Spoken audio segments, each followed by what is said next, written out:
Va ora in onda la rassegna stampa.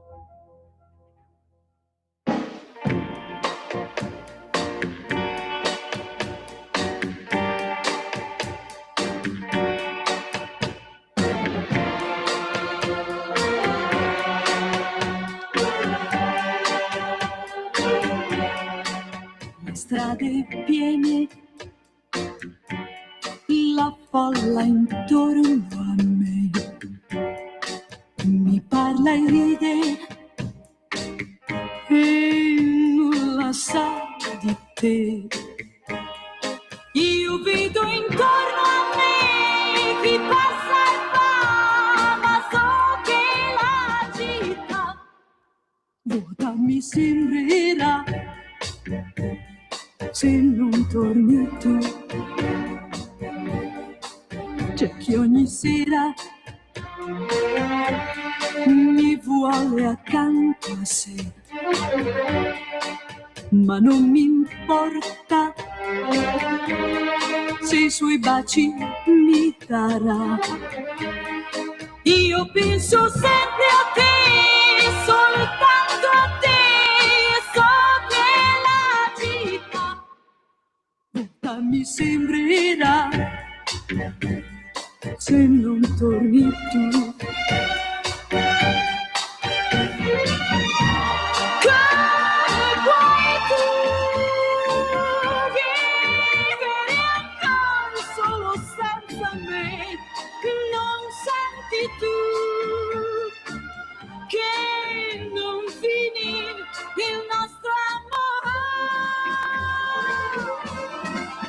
Strade vuote,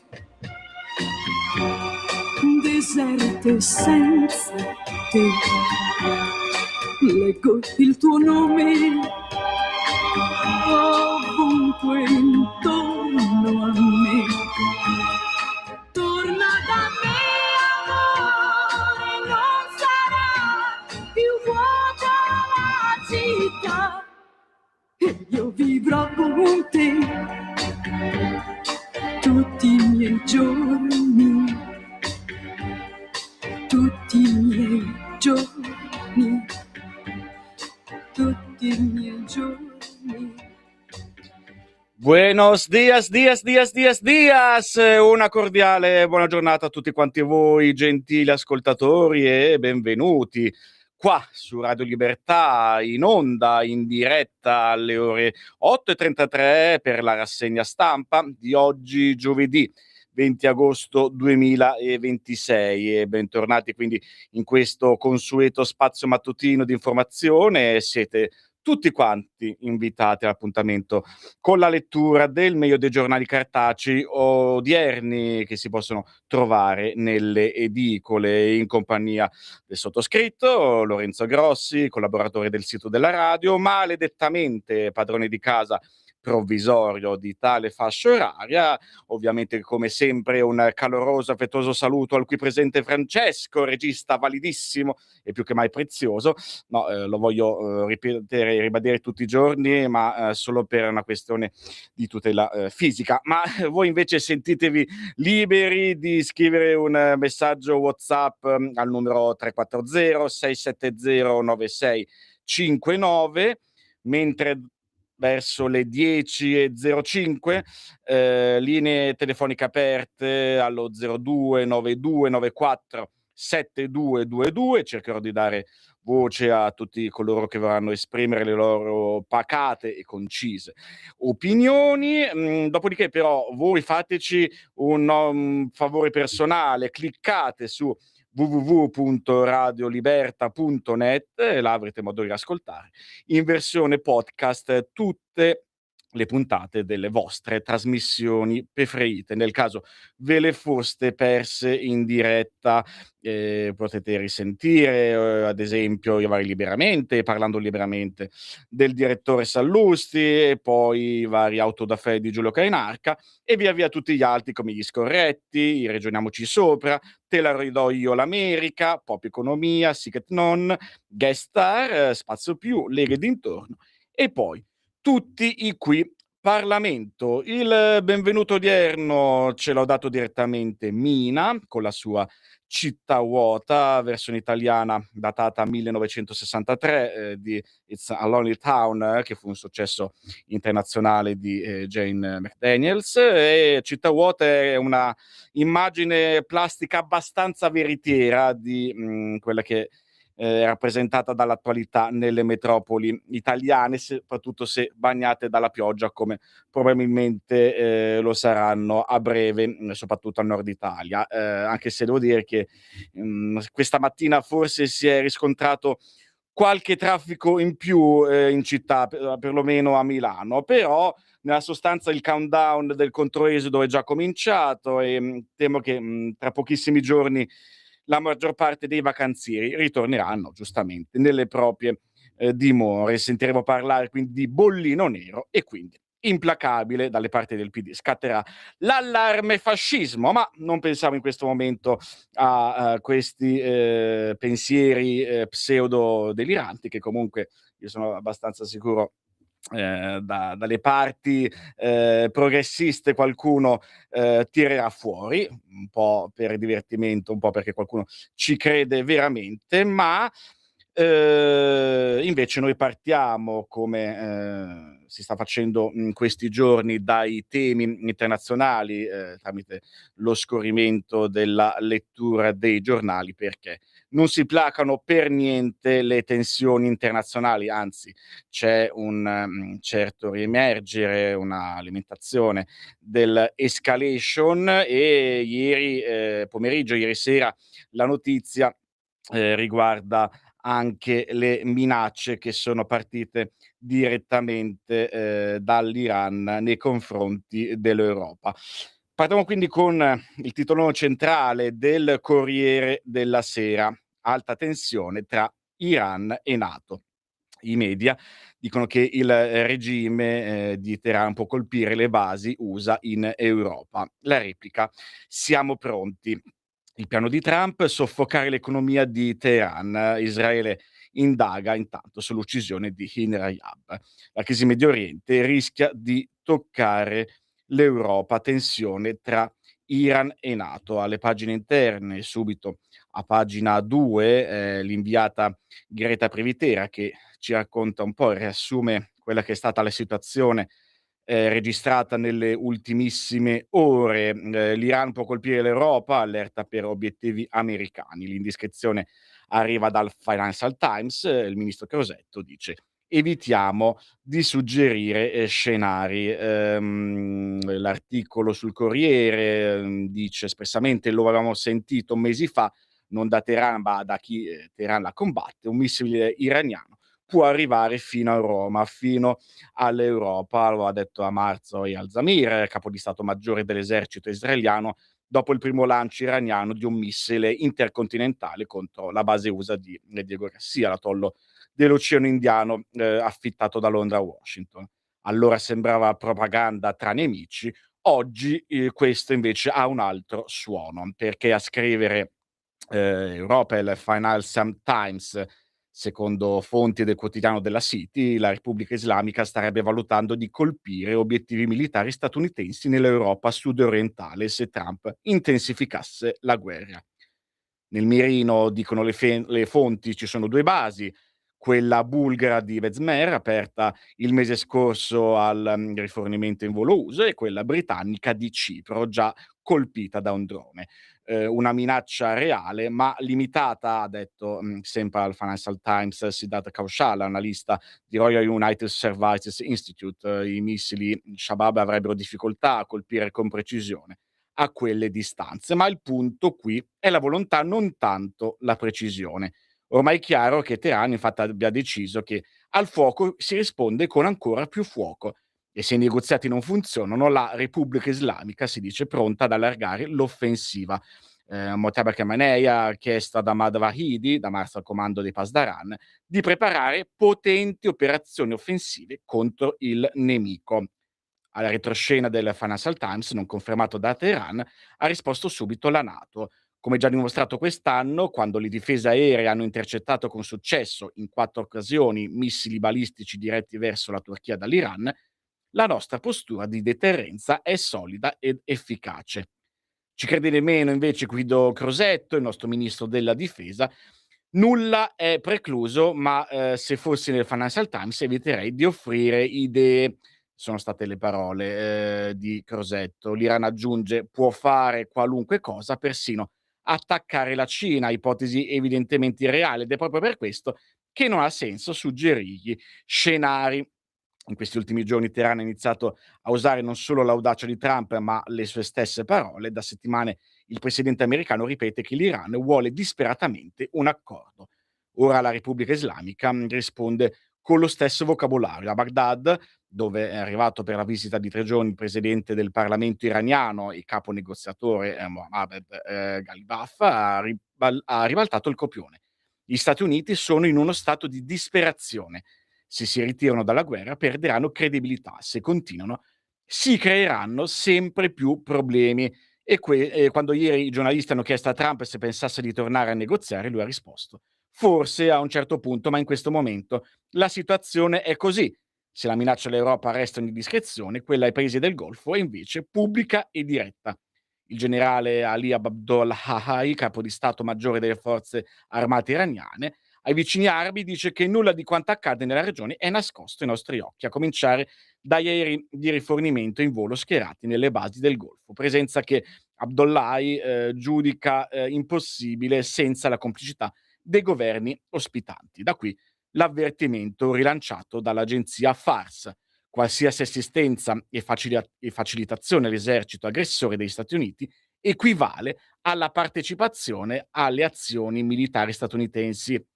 Gli Emirati, che di missili iraniani ne hanno visti già un bel po', sospendono ogni scambio commerciale con Teheran. Infine c'è un fronte più a sud che la guerra torna a incendiare: lo Yemen. Gli Houthi, che controllano già il porto di Hodeida, hanno intensificato gli attacchi contro Mocca, vicino a Al-Bab al-Mandeb, e contro le isole del Mar Rosso in mano al governo. Cercano di trasformare l'area in un'altra Hormuz, dice il generale Duvaid, portavoce delle forze governative. 3 fonti Houthi intanto confermano all'AFP 2000 combattenti schierati sulla costa, lanciarazzi compreso, tutti pronti a chiudere anche questo mare. Quindi un altro fronte dopo quello sullo stretto di Hormuz, evidentemente. Sempre a pagina 2 del Corriere della Sera, intanto c'è un interessante riassunto di tutta la vicenda, visto che ci stiamo avvicinando velocemente al simbolico sesto mese da quando è partita la guerra in Iran. Il 28 febbraio 2026 le ostilità culminano in un attacco congiunto USA-Israele sull'Iran. Nei raid su Teheran viene ucciso l'Ayatollah Ali Khamenei, guida suprema dal 1989. Lo stretto di Hormuz diventa subito una leva strategica per Teheran, che limita il traffico. Prima dell'inizio del conflitto vi transitava un quinto dei flussi mondiali di petrolio. Poi l'accordo si è sempre di più rivelato un miraggio. Con la mediazione di Pakistan e Qatar il 17 giugno Stati Uniti e Iran comunicano i 14 punti del memorandum. Prevede una tregua di 60 giorni, ma fallisce per incomprensioni, e così l'8 luglio Trump dichiara terminata la tregua e riprende la lotta sulle rotte di Hormuz. Teheran sostiene inoltre che gli attacchi israeliani in Libano siano una violazione dell'accordo. Infine, prima degli ultimissimi aggiornamenti, 2 giorni fa Trump ha pubblicato sui social una mappa dello stretto con scritto territorio americano. I paesi del Golfo temono che la guerra possa portare così a un totale controllo USA. In taglio basso l'intervista al generale Camporini: l'Italia tenga la guardia alta, l'Unione Europea trovi sistemi di difesa, ma sono cauto su un attacco. Sempre Camporini dice: noi europei abbiamo la necessità di difendere le città e chi ci abita. Una interessante intervista ve la consiglio di leggere a pagina 2 del Corriere della Sera, mentre a pagina 3 Guido Olimpio parla della lista nera di Teheran da Cipro alla Bulgaria, ma la NATO risponde: siamo pronti. Le fonti ipotizzano colpi su target già presi di mira. Per quanto riguarda l'arsenale, droni, missili, attentati. i Pasdaran, hanno i mezzi per creare i problemi. In taglio basso a pagina 3 l'asse sunnita, la Turchia ricercherà petrolio e gas in Siria. La Turchia è pronta infatti ad avviare ricerche di petrolio e gas in Siria, l'ha detto ieri il ministro dell'energia Alparslan Bayraktar in una conferenza stampa col suo collega siriano Mohamed al-Bashir. Il turco ha spiegato che la compagnia petrolifera statale TPAO e i soggetti privati sono già pronti a effettuare i rilievi sismici e trivellazioni esplorative, sempre per quanto riguarda la presenza turca in Siria, ma in questo caso una presunta presenza militare. Ieri il Netanyahu, il premier israeliano, ha detto: non tollereremo che una postazione militare turca si sposti verso sud perché ci minaccia. A quanto pare non l'hanno ascoltato, così ci siamo assicurati che lo capissero in modo più chiaro. Il riferimento è ai raid contro la base aerea siriana di Al-Buadur che Israele ha compiuto perché ritiene che potrebbe ospitare forze turche. Si passa poi a pagina 4 con l'ultima mossa di Trump, sempre sul Iran, assedio economico ad oltranza, l'ipotesi del blocco terrestre nel mirino, finiscono le raffinerie del petrolio degli Ayatollah. Il sottosegretario al tesoro Scott Bessent ha minacciato misure mai viste prime. Pagina 5 si passa invece alla situazione in territorio israeliano. L'esercito apre l'inchiesta sull'uccisione di Hin Rajab a Gaza, indagini criminali su alcune stragi di palestinesi. La bimba venne ammazzata nel gennaio del 2024. Lo Stato Maggiore ha ultimato la revisione di 105 incidenti insoliti con i soldati coinvolti, mentre nel frattempo è stato archiviato il massacro di 7 attivisti di Wall Central Kitchen che portavano cibo. Così quindi sul lato del Medio Oriente, mentre nelle pagine 6 e 7, per quanto riguarda il conflitto in Ucraina, ci sono stati nuovi blitz anticorruzione a Kiev. Zelensky caccia la vice del suo staff, perquisiti i fedelissimi del presidente, e Putin ammette che ci sono stati dei danni per gli attacchi subiti negli ultimi giorni. In Ucraina ci si prepara alle probabili elezioni perché c'è Fedorov che corre, ha deciso di scendere in campo e rompe il tabù del voto e valuta il tour negli Stati Uniti, ma nei sondaggi è terzo. Il giovane ex ministro ha chiesto di indire le elezioni. Nel punto militare si fa riferimento invece a quello che sono le disponibilità in mano agli ucraini, oltre ai droni satelliti, così la filiera degli occhi ha raffinato i colpi ucraini e accorciati i tempi di selezione degli obiettivi. Anche i russi però provano a costruire una loro architettura spaziale che sia più resiliente. Questo è il quadro delineato dal Corriere della Sera. Sul medesimo argomento andiamo a leggere sulle pagine 2 e 3 della Stampa, la minaccia dell'Iran all'Europa, piano per colpire le basi americane. Teheran lascia trapelare nuove strategie in caso di attacco americano, rappresaglie a lungo raggio e sui cavi sottomarini. L'intelligence dice che ci sono possibili offensivi con droni su strutture energetiche e depositi militari anche nel nostro paese. A pagina 3, svolta di Israele su Ind Rajab, i nostri soldati hanno sparato, e così l'IDF apre un'inchiesta interna, ne parla Fabiana Magri, inviata a Gerusalemme per la Stampa. Indagini sulla bambina di 5 anni uccisa a Gaza e sui soccorritori morti a Rafah. Nelle pagine invece 6, 7, appunto di nuovo il fronte ucraino e anche un altro scandalo che riguarda uomini vicino a Zelensky, lo staff sotto inchiesta, la sfida di Fedorov. Adesso Zelensky teme il fronte interno, incriminata la numero 2 dell'ufficio del presidente ucraino. L'ex ministro della difesa è pronto a volare negli Stati Uniti. Quali sono le spine di Zelensky? La procura anticorruzione ha svolto perquisizioni negli uffici della presidenza. Tra gli indagati la vice responsabile dell'ufficio del presidente Irina Mudra e il deputato Vadim Stolar.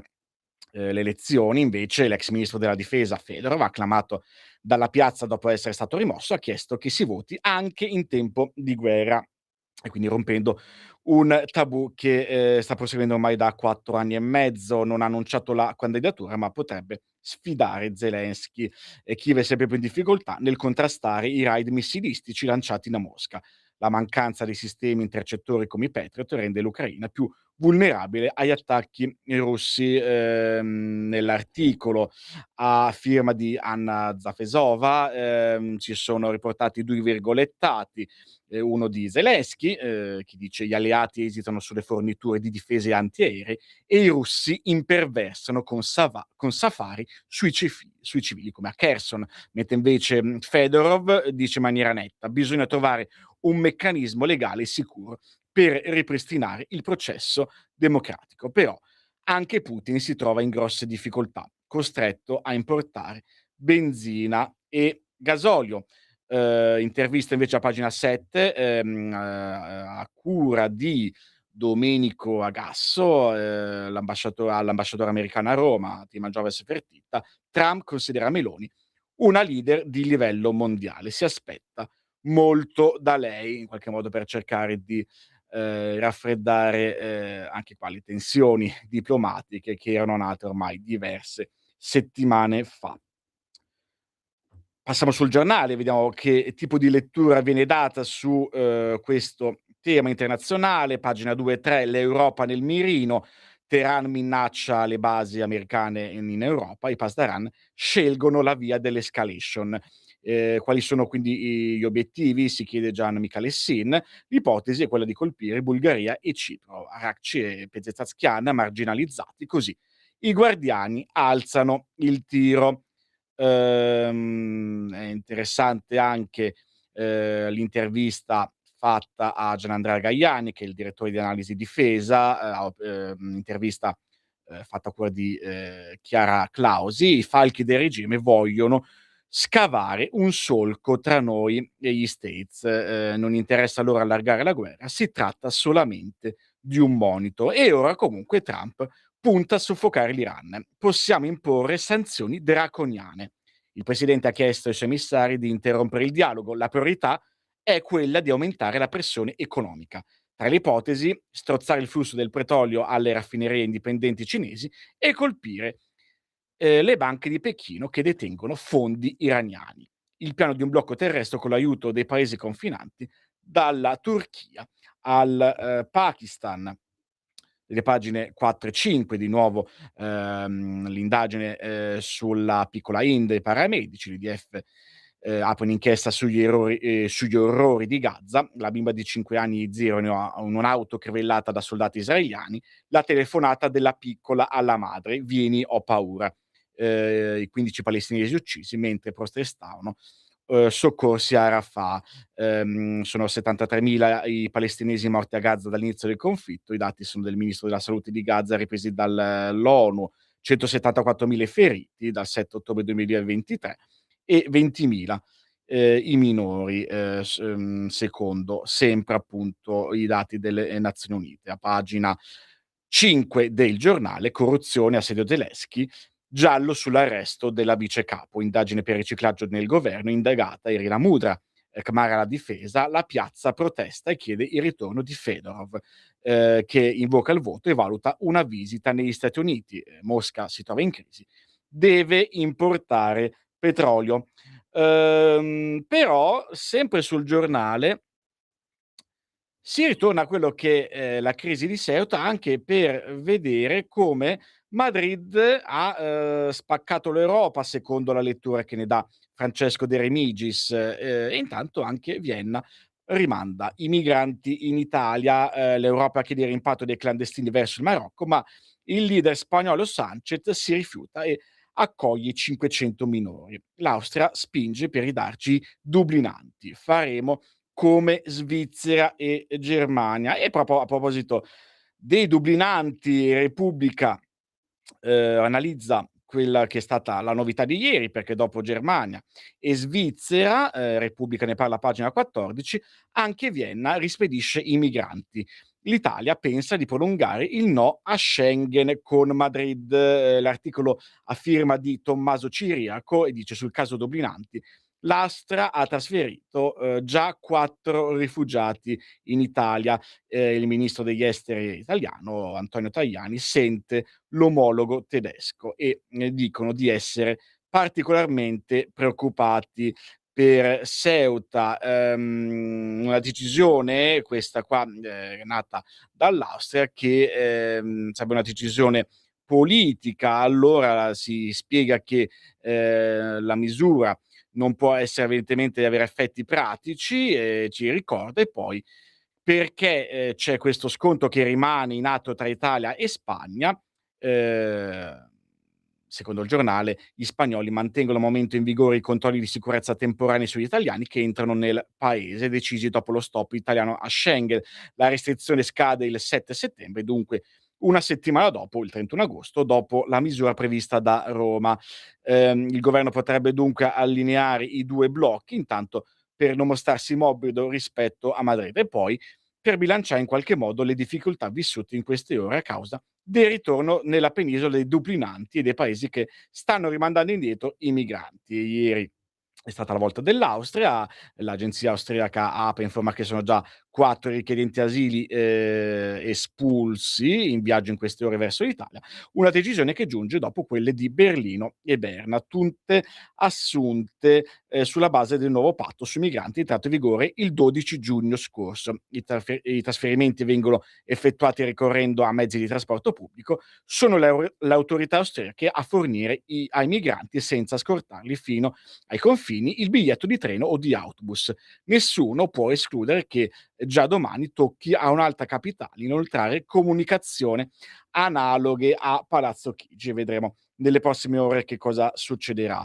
La Verità parla diffusamente a pagina con un titolo in prima pagina per quanto riguarda lo scandalo in Ucraina, i soldi per tagliare le accise se li mangiano Zelensky e company, basta foraggiare la corruzione di Kiev con la benzina a 2 euro. Ennesimo scandalo, scoperta una organizzazione criminale vicina allo staff del presidente. Siamo al paradosso, riempiamo di miliardi chi li ruba e li usa per colpire le raffinerie di Mosca facendo salire il prezzo dei carburanti. Ed è proprio nelle pagine 4 e 5 dell'Irio Kiev, mannaia sul regista anti-Putin, poi nuovo pressing sulla Biennale di Venezia, questo per stare sempre tra i rapporti anche complicati qua in Italia, per estromettere dalla mostra del cinema il film Dao, progetto legato al Cremlino, ma la produzione è tedesca e chi l'ha diretto è un dissidente che da anni si oppone alla propaganda dello zar, quindi le contraddizioni che sono evidenziate a pagina 4 della Verità. A pagina 5,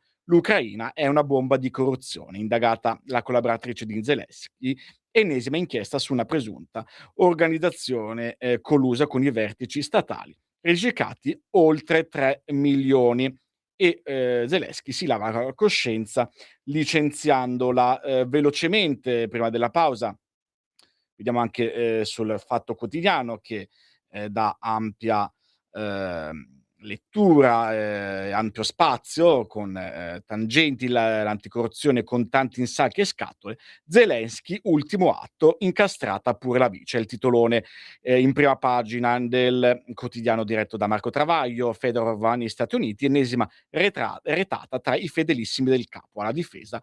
Una spia al posto dell'idolo delle piazze che si accredita con Trump. L'ultimo quotidiano che vediamo a proposito dei temi internazionali è il Libero. Vediamo soprattutto a pagina 10 che si parla di Ceuta e soprattutto di questo spot pro migranti a Ceuta, finito la Propal in fuga. Un articolo molto interessante a firma di Alessandro Gozzato che vi consiglio a pagina 10, perché c'è stata una figuraccia per Hanan Al-Qadr, l'influencer e all'influencer della flottiglia, che ha deciso di filmarsi in mezzo ai clandestini. Insicurezza, qualcuno aveva chiesto, no, razzismo, ma poi se la dà a gambe levate. Libero è uno ovviamente dei pochi quotidiani che parla di questa Barbie Gazza, così era stata soprannominata ai tempi della flottiglia mentre stava per raggiungere per l'appunto Gaza. Però è arrivato il momento di fermarci provvisoriamente e tra poco ancora on air con un successo tutto al rock, poi però voi naturalmente mi raccomando restate qua perché non sembra ma stiamo tornando. Stai ascoltando Radio Libertà. la tua voce libera, senza filtri né censura. La tua radio.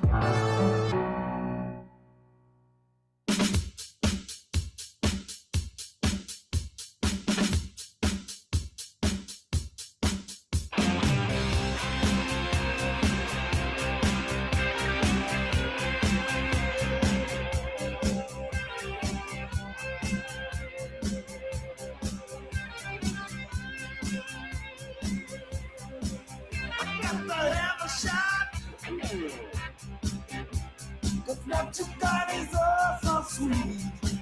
You gotta make it hot. Like a boomerang, I need a repeat. Give me all your loving, all your hugs and kisses, girl. Give me all your loving, don't let up until we You gotta whip it up and hit me like a ton of lead. If I blow my top, will you let it go to your head? Give me all your loving, all your hugs and kisses, girl. Give me all your loving, don't let up until we're through.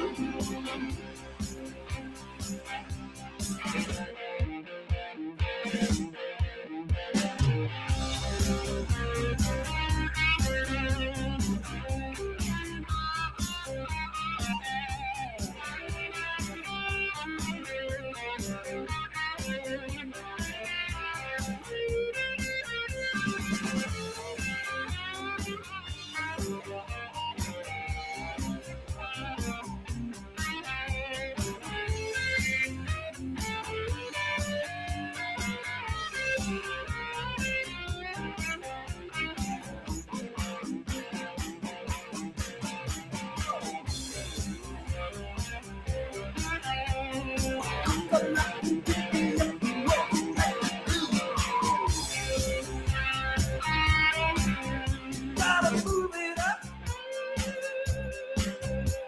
and use it like a screwball would. You gotta pack it up, work it like a new boy should. Give me all your loving, all your hugs and kisses, girl. Give me all your loving, don't let up until we're through.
Di nuovo qua, in onda, in diretta su Radio Libertà con la rassegna stampa inopinatamente a cura di Lorenzo Grossi e con Gimme Your Lovin'. Siamo tornati indietro all'inizio negli anni '80, un favoloso successo dei ZZ Top, estratto dall'album Eliminator 1983. E questo è stato un po' il nostro modesto ricordo e omaggio al batterista della band statunitense Frank Bird, che è scomparso l'altro ieri all'età di 77 anni. Bird, che insieme alla calda voce hard rock del chitarrista Billy Gibson e al basso di Dusty Hill ci ha fatto rivivere, e ce lo fa rivivere ancora adesso, il periodo d'oro di questo gruppo, che era stato tra le altre cose anche protagonista di un divertente cameo nel film Ritorno al futuro parte 3, nei panni di un complesso country che suonava la festa del paese di Hill Valley nel vecchio West, senza dimenticare che la loro double back faceva parte della colonna sonora proprio del film ridiretto da Zemeckis del 1990. Tuttavia non è invece un film quello che sta accadendo dalle nostre parti, tra poco ci arriveremo, però aperta parentesi, voglio ricordarvi il 340 670 9659 per i WhatsApp. Verso le 9:30 incomincerò a leggere i tanti messaggi arrivati qua, e poi vi ricordo anche il numero di telefono 0292 947222 per le telefonate che saranno aperte poco dopo le 10 di mattina. Allora, abbiamo affrontato il tema internazionale e in parte anche quello dei migranti. Chiudiamo idealmente, facendo un piccolo collegamento con la questione migranti, con un articolo che ci viene proposto dalle pagine di Libero, esattamente a pagina 16. Claudia Osmetti ci ricorda che è stato rimosso il prete pro migranti, e lui fa il martire. Io vessato. Di chi stiamo parlando? Stiamo parlando di Don Biancalani, che aveva trasformato le parrocchie in centri di accoglienza. La decisione del Vaticano arriva dopo anni di polemiche, e lo stesso Biancalani, si dice, molto amareggiato. La Santa Sede ha appena confermato la rimozione di Don Massimo Biancalani dal servizio pastorale nelle parrocchie di Santa Maria Maggiore a Vicofaro e di San Nicolò a Rimini. Scusate, Ramini, nel Pistoiese. Un po' di diritto canonico e un po' tanta polemica. Lui, il prete dei migranti, che negli ultimi 10 anni ha fatto della sua battaglia una bandiera, e uno che non le manda a dire, ma che neanche riesce a stare fermo. Infatti, quando dell'estate dell'anno scorso l'ex vescovo di Pistoia, Fausto Tardelli, aveva deciso di spostarlo altrove, aveva risposto con una remonstrazio, che poi nell'ordinamento vaticano è un ricorso con cui si chiede di rivedere il provvedimento.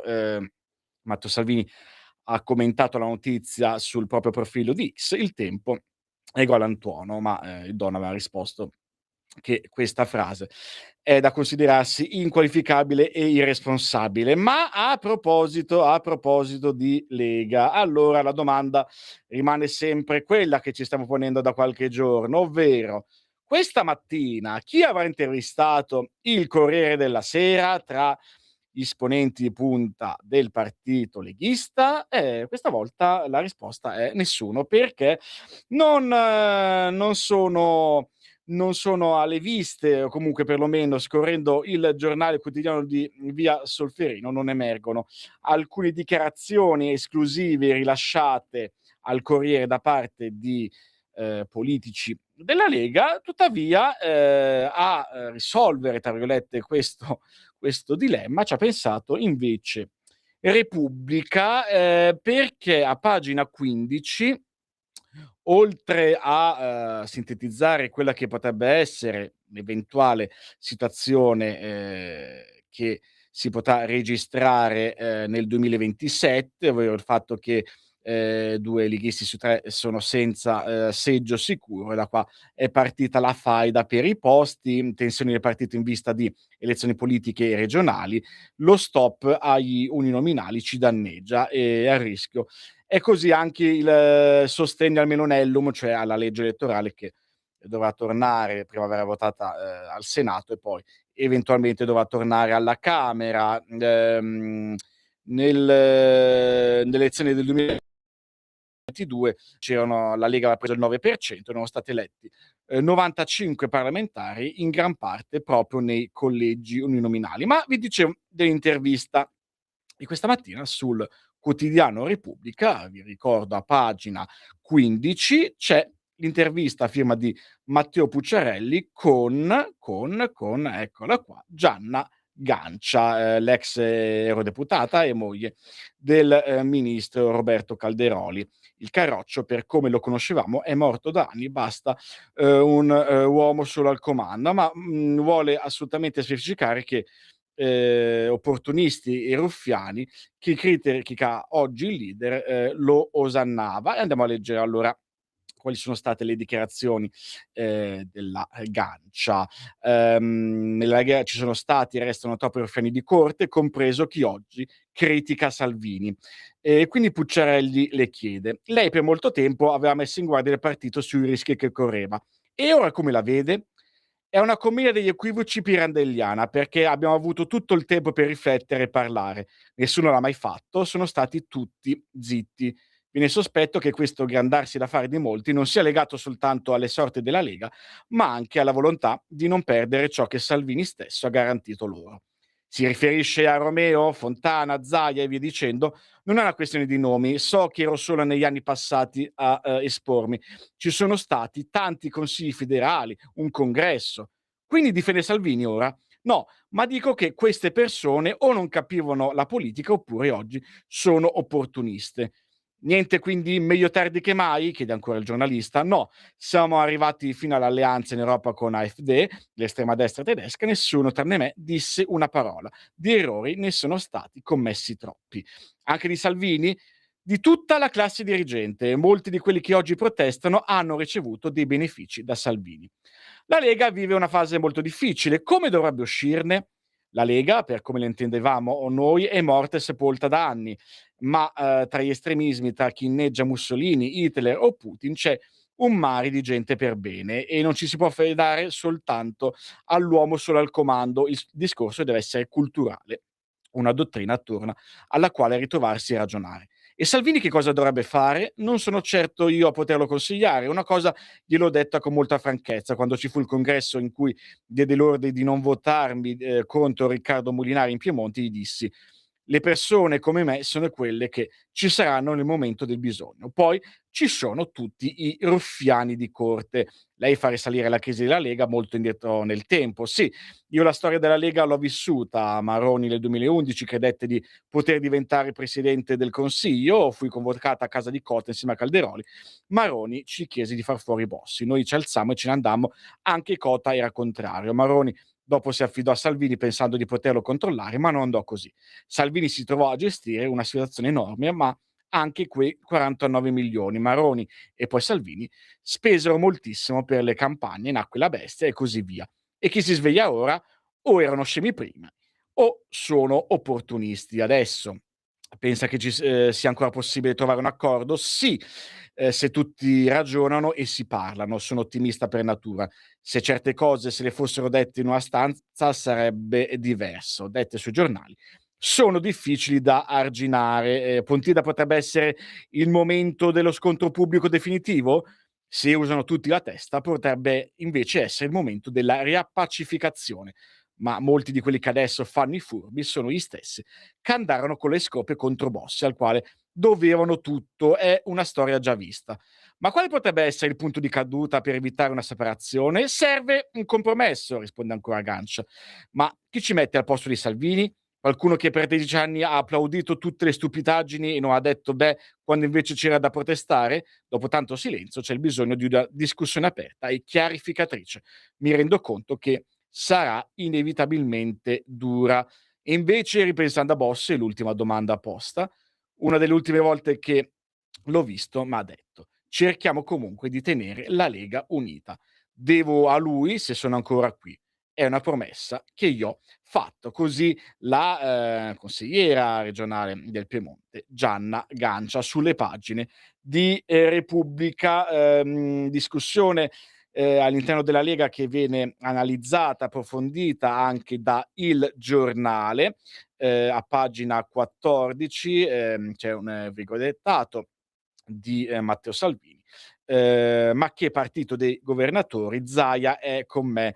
A Pinzolo, il leader con i suoi idee rubrica La questione interna che appassiona solo i giornali. Qua si sottolinea lealtà di Federiga e di Fugatti, quindi dei presidenti rispettivamente della regione Friuli Venezia Giulia e il presidente della provincia autonoma di Trento. È solo una questione lombarda. Il segretario promosso dal 93% dei leghisti, e oggi parlano Fontana e Romeo.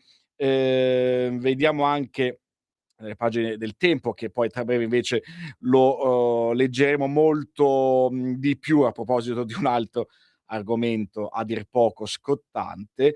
Lo troviamo a pagina allora eccolo qua, pagina 6, taglio basso, Lega troppi attacchi contro Salvini anche dai beneficiati.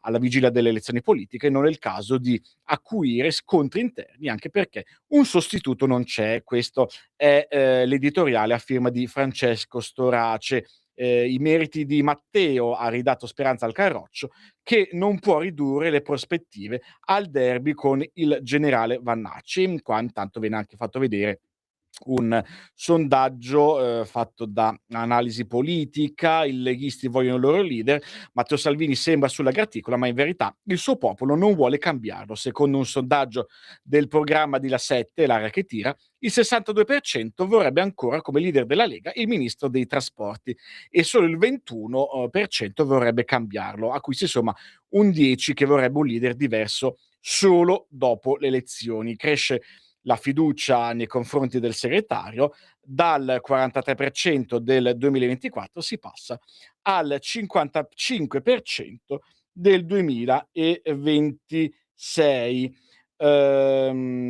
Su Libero, la questione interna al centrodestra, e in questo caso a uno dei partiti della maggioranza di governo, viene affidata a Fabio Rubini, che appunto ripete, o meglio, anche lui mette in vista il sondaggio che promuove Salvini. Il 93% dei lettori è con lui. La mossa dei leghisti per smontare la narrazione dei critici, ma i sondaggisti avvertono: il tema successione non è chiuso, come poi anticipato anche da Repubblica. Questo pomeriggio saranno ospiti della Versiliana i lombardi Massimiliano Romeo e Attilio Fontana. Massimiliano Romeo, ricordavamo ieri che ha appena pubblicato un libro in cui invita al rinnovamento del partito, e Attilio Fontana che era stato molto critico lunedì sulle pagine del Corriere della Sera con un'intervista in cui in qualche modo non aveva escluso che Salvini potesse fare un passo indietro come leader della Lega. Intanto però dalla Sicilia parte un appello all'unità del partito. Passiamo però, poco prima di dare la linea al Qui Parlamento, nella pagina successiva di Libero, a pagina 7, e questo è una segnalazione che vi faccio in maniera del tutto disinteressata, perché si parla dell'eclissi estiva di Schlein. Fratelli d'Italia fa un mese di ferie, dice Donzelli a proposito della segretaria del PD, che risulta assente in pubblico dal 6 agosto al 6 settembre, e mentre la leader Dem sparisce, Conte imperversa.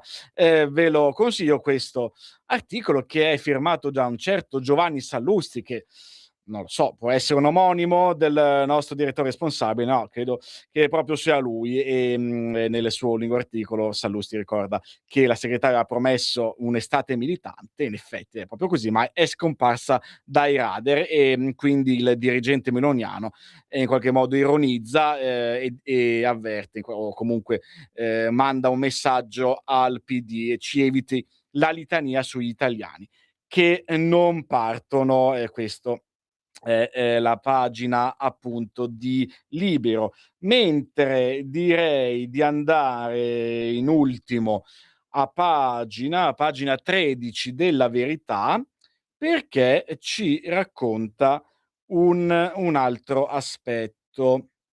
Qua c'è un paginone dedicato alla sinistra che si è armata di termometro e ci porta nell'era del climunismo dice Marcello Veneziani. Esattamente come col comunismo scatta la grande livella. Il caldo che trasformerà il mondo in un forno crematorio non si combatte con l'industrialismo dell'aria condizionata, ma con regole assurde imposte a tutti. Chi osa dire che non sia impossibile dominare gli elementi è un negazionista, così almeno verrebbe etichettato dal mondo della sinistra, e anziché usare buonsenso si imbocca la tangenziale dell'integralismo, sottolinea nuovamente Veneziani. Interessante in taglio basso anche l'articolo a firma di Loris Puccio Conti, che parla della scuola green del PD che brucia da sola. Prima l'inaugurazione in pompa magna per esaltare il buon utilizzo dei fondi PNRR, e poi il tetto dei pannelli fotovoltaici va in cortocircuito. Ora i salti mortali per riaprire l'istituto. Qua la descrizione di quello che è successo martedì scorso, sono più o meno le ore 14, e a Sant'Ilario d'Enza, in provincia di Reggio Emilia, divampa un incendio sul tetto della nuova sede del settore grafico dell'Istituto Superiore Silvio D'Arza. A prendere fuoco sono una trentina di pannelli fotovoltaici. Sul posto sono intervenuti diverse squadre di vigili del fuoco per circoscrivere le fiamme ed evitare conseguenze peggiori, ma solo dopo lo spegnimento e la bonifica i tecnici hanno potuto fare un sopralluogo. Sono ancora incerte le cause dell'incendio. Le ipotesi non ufficiali riguardano un cortocircuito interno al sistema fotovoltaico oppure una causa esterna legata alle alte temperature degli ultimi giorni. Però questa un po' è la contraddizione che riguarda la scuola green, che appunto è bruciata da sola in provincia di Reggio Emilia. Bene, c'è un semaforo giallo dalla regia, il che significa che è il momento di una nuova sosta momentanea. Poco male, perché tra pochissimi minuti, dopo il Qui Parlamento, sarà il momento di fare una capatina in un mercatino particolare. Voi non ci credete, è vero? Ma no! Restate qua perché non sembra, ma stiamo tornando. Qui Parlamento. Vorrei essere chiara sul fatto che noi oggi non siamo qua a votare la deroga al patto di stabilità, perché c'è stata un po' la polemica, ma serve la maggioranza qualificata per fare questa richiesta. No, noi oggi stiamo votando, e grazie alla disponibilità del governo, la richiesta all'Unione Europea della possibilità di fare lo scostamento del percorso della spesa netta in base all'articolo 26. Teoricamente il governo poteva avviare questa richiesta all'Unione Europea e solo una volta che l'Unione Europea ci avesse concesso questa deroga venire in aula e votare con la maggioranza qualificata. Invece no, cosa ha fatto il governo? Proprio per la massima attenzione che ha per il Parlamento, il governo con il ministro Giorgetti ha detto no, andiamo in aula a chiedere anche su questo l'autorizzazione del Parlamento a poter avviare l'iter. E perché oggi è stata fatta in questo momento? Ma perché comunque anche l'iter è lungo, cioè non è immediata anche la richiesta all'Unione Europea e l'Unione Europea ce la concede. No, è un iter lungo e lo si fa oggi in modo da essere pronti ad ottobre, dove lì si farà effettivamente, si entrerà nel vivo e si specificherà per che cosa serve questa deroga. Infatti questa richiesta di poter attivare la clausola nazionale di salvaguardia non rappresenta una deroga, e anche qua ci tengo molto a sottolineare, ai principi della responsabilità finanziaria. Rappresenta invece l'applicazione intelligente delle regole comuni in presenza di circostanze straordinarie.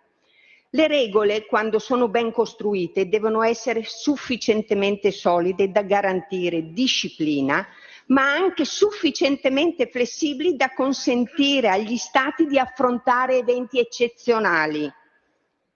Diversamente cessano di essere uno strumento di governo e diventano un vincolo che impedisce di proteggere gli interessi dei cittadini.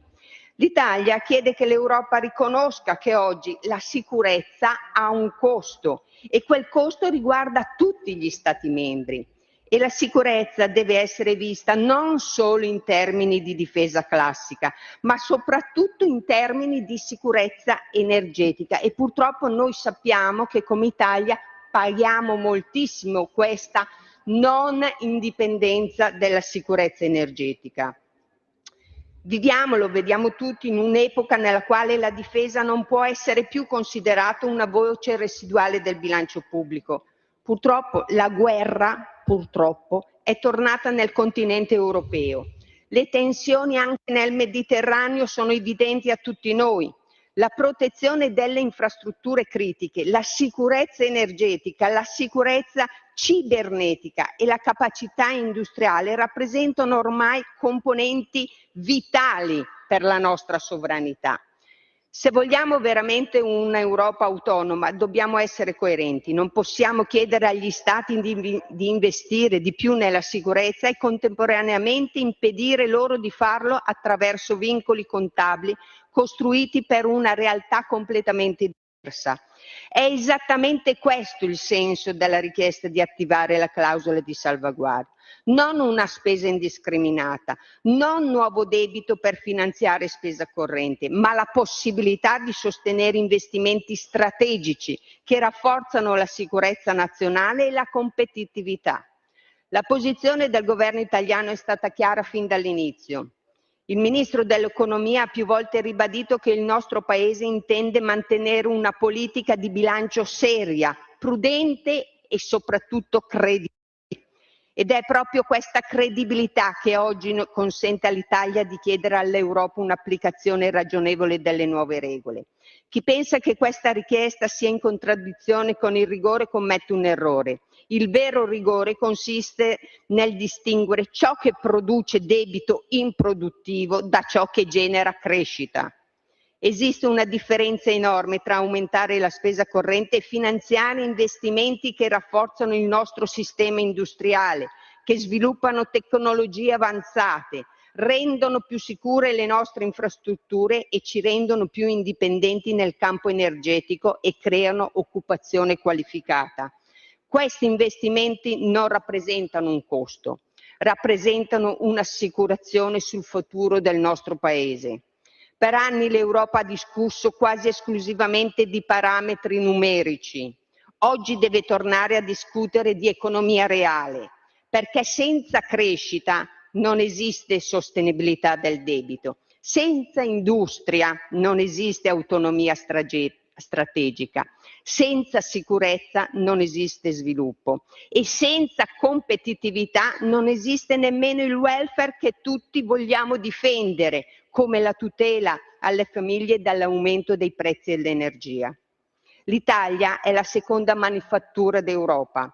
Le nostre imprese competono ogni giorno sui mercati internazionali, affrontano costi energetici elevati, una competizione globale sempre più aggressiva e un rapido cambiamento tecnologico.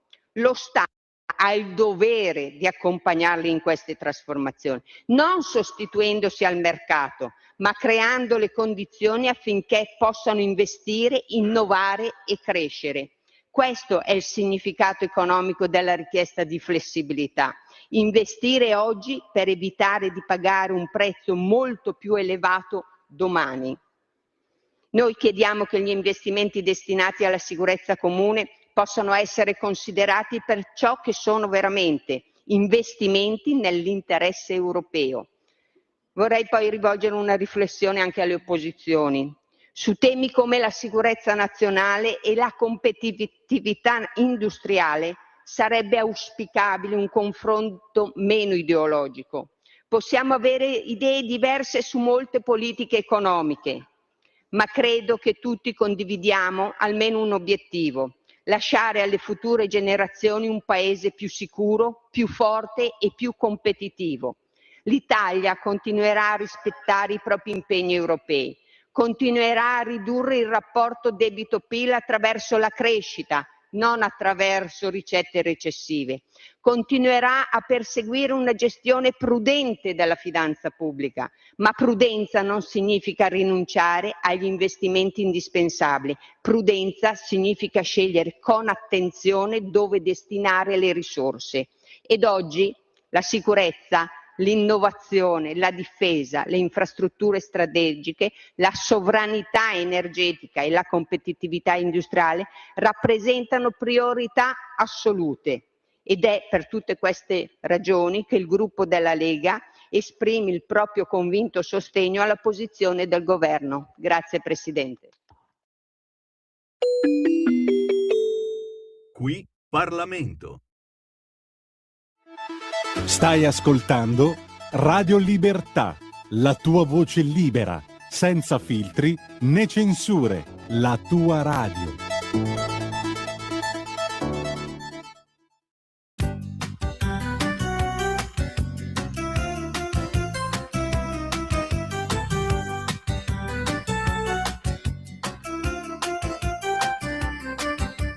Ciao ciao ai tuoi orecchini, con il simbolo della pace te li ho comprati io d'estate al mercatino dei freak. Non mi hai nemmeno detto grazie, ma ti sei fermata lì a ballare. Dimmi dell'India, hai più pensato a quel progetto di esportare la piadina romagnola? Facciamo dopo il diploma, magari sia meglio, ma intanto mi fermo un po' qui. Tiriamo fuori tutti i tuoi CD, ok, so già che metterai sui doors.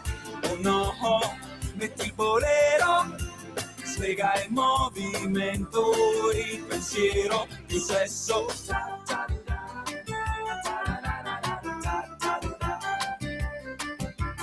Oi, come ti arrabbi? Se il filo non ti va bene per fare delle collanine, ma mi è venuta un'idea. Potrei provare adesso io a infilarmi dentro a tutte le perline. Gli anni 70 avrei lasciato tutto per seguire un corso di campana tibetana con il mio cane la maca, dormendo sospeso a 2 stelle nel cielo. Ma qui trovami un posto per rifarlo qui, in un recinto chiuso non ci sto. Oh no, né con la destra, ma nemmeno col PC. Che bestia, che bestia.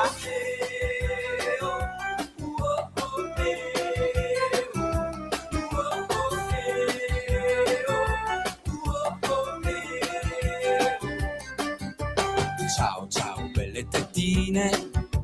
Scusami se parlo male, lo sai che io non sono fine, ma parlo come mi viene. Libero da ogni chiave, via i lucchetti e le catene. Sì, come in India, hai più pensato a quel progetto di esportare la piadina romagnola? Stasera dormi da sola, magari sia meglio, ma intanto mi fermo un po' qui. Tiriamo fuori tutti i tuoi CD, ok, so già che metterai sui doors. Oh no, metti il bolero, slega il movimento, il pensiero, il sesso.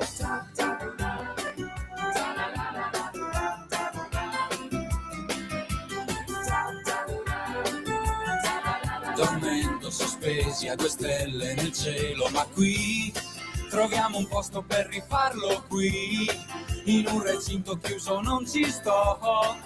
Oh no, metti il bolero, slega il movimento, col sesso sto attento.